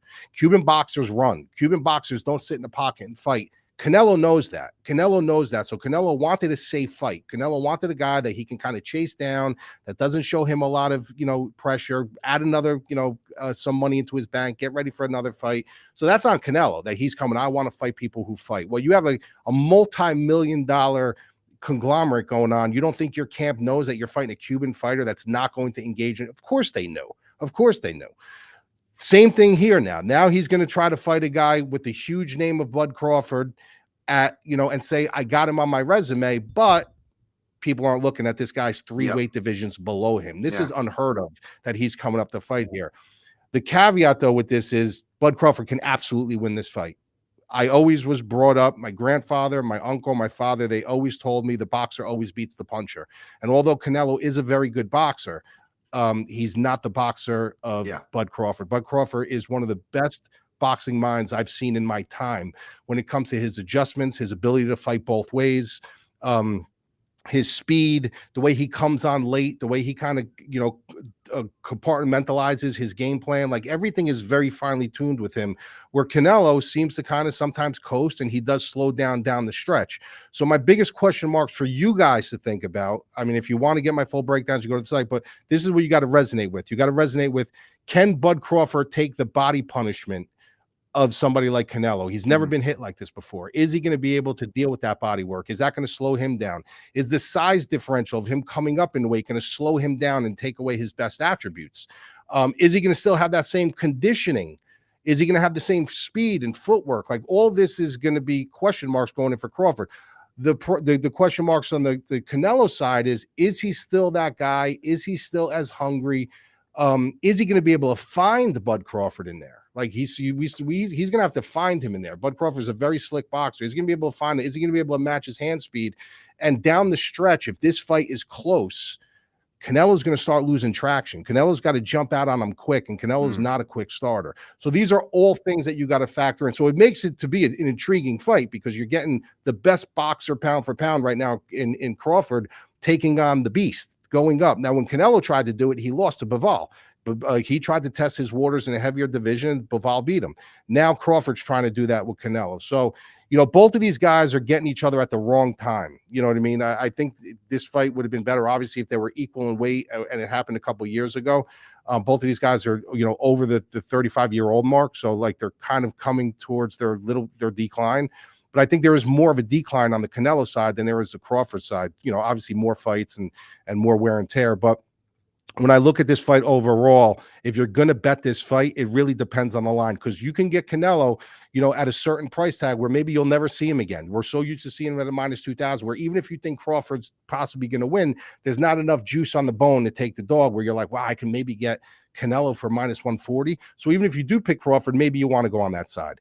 But then at the end of the week, if it blows up to maybe +180, +200 for Crawford, and you think Canelo's going to win, but there's still value on the best pound for pound boxer in boxing, the value might be there. So don't utilize so much of who you think is going to win the fight. If you got to go with the value, because I honestly think this fight is kind of a coin flip-ish fight. I do have a lean. I'm not going to announce it here. If you want that, you can go to my site.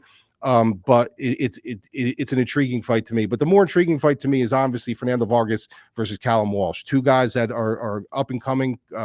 Fernando Vargas Jr. is obviously the son of Fernando Vargas.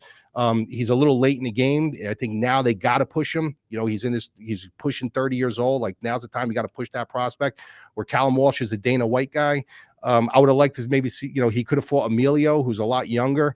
But Dana White wants a name on the Callum Walsh resume, which is Fernando Vargas Jr. But both of these guys, Vargas hits with a ton of power. Callum Walsh is a much more slick boxer. So it's going to be an interesting weekend of fight. Just keep that in your mind, guys. Don't get caught up in the whole Ring Magazine fucking hoopla and all these announcers. They're going to sell it to you like everyone else sells fights to you. I'm just giving you the bare bones about it. This is the fight that should great not stuff, be Mike. I had someone ask me if I was going to do a Southpaw report for Canelo with like some of his fights, like Lara and stuff. And it's been a while since I broke down boxing, and I'll probably use that as an opportunity to shout you and your side out, Mike, because that's where they should be going for some analysis on this. I ain't got time with all this UFC. So thank you for gracing us with some of that insight. Very interesting stuff, Mike. And before we get out of there, again, Matt at Madlab MMA, the madlabmma.com. And again, like and share, help us get these views and pump it out, guys. We really appreciate it. Even though the numbers have, not been up to where they usually are, I will say that. Mike, we can tell people are listening. I can't tell how many times I heard people saying bully ball, or how many people saying the prison to people quoting my prison rape jokes when breaking down the Gustafson. Like, I swear, like everybody in the space, and not one shout, by the way, but everybody in the space is, that are like anybody who is listening to the show clearly. So clearly people are listening. So give us a shout, give us a like. It doesn't cost anything. Be a friend. That's all I'm saying. We're out here giving this to you guys for free.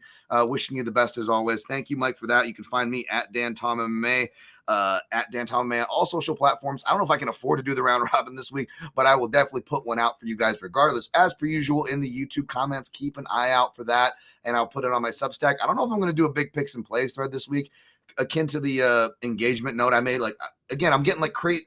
It's the opposite. I'm getting like crazy numbers on my engagement threads, but then nobody even like can give a like or even like an FU. I'm like, dude, like, so clearly you guys are just coming for the fades and not even giving me like a sympathy, like, a sympathy F. So it doesn't really encourage me to do those threads, which I find fun and I nerd out on. I know there's a decent amount of you who like it, but we'll see. I don't know. Let me know in the comments what you think. I think I might go with Training Day with that reference Mike made, since I've been getting my shit pushed in. Hopefully you don't get your shit pushed in. Good luck on your picks and plays. Thank you, Dayton, for the producing. And always protect your neck.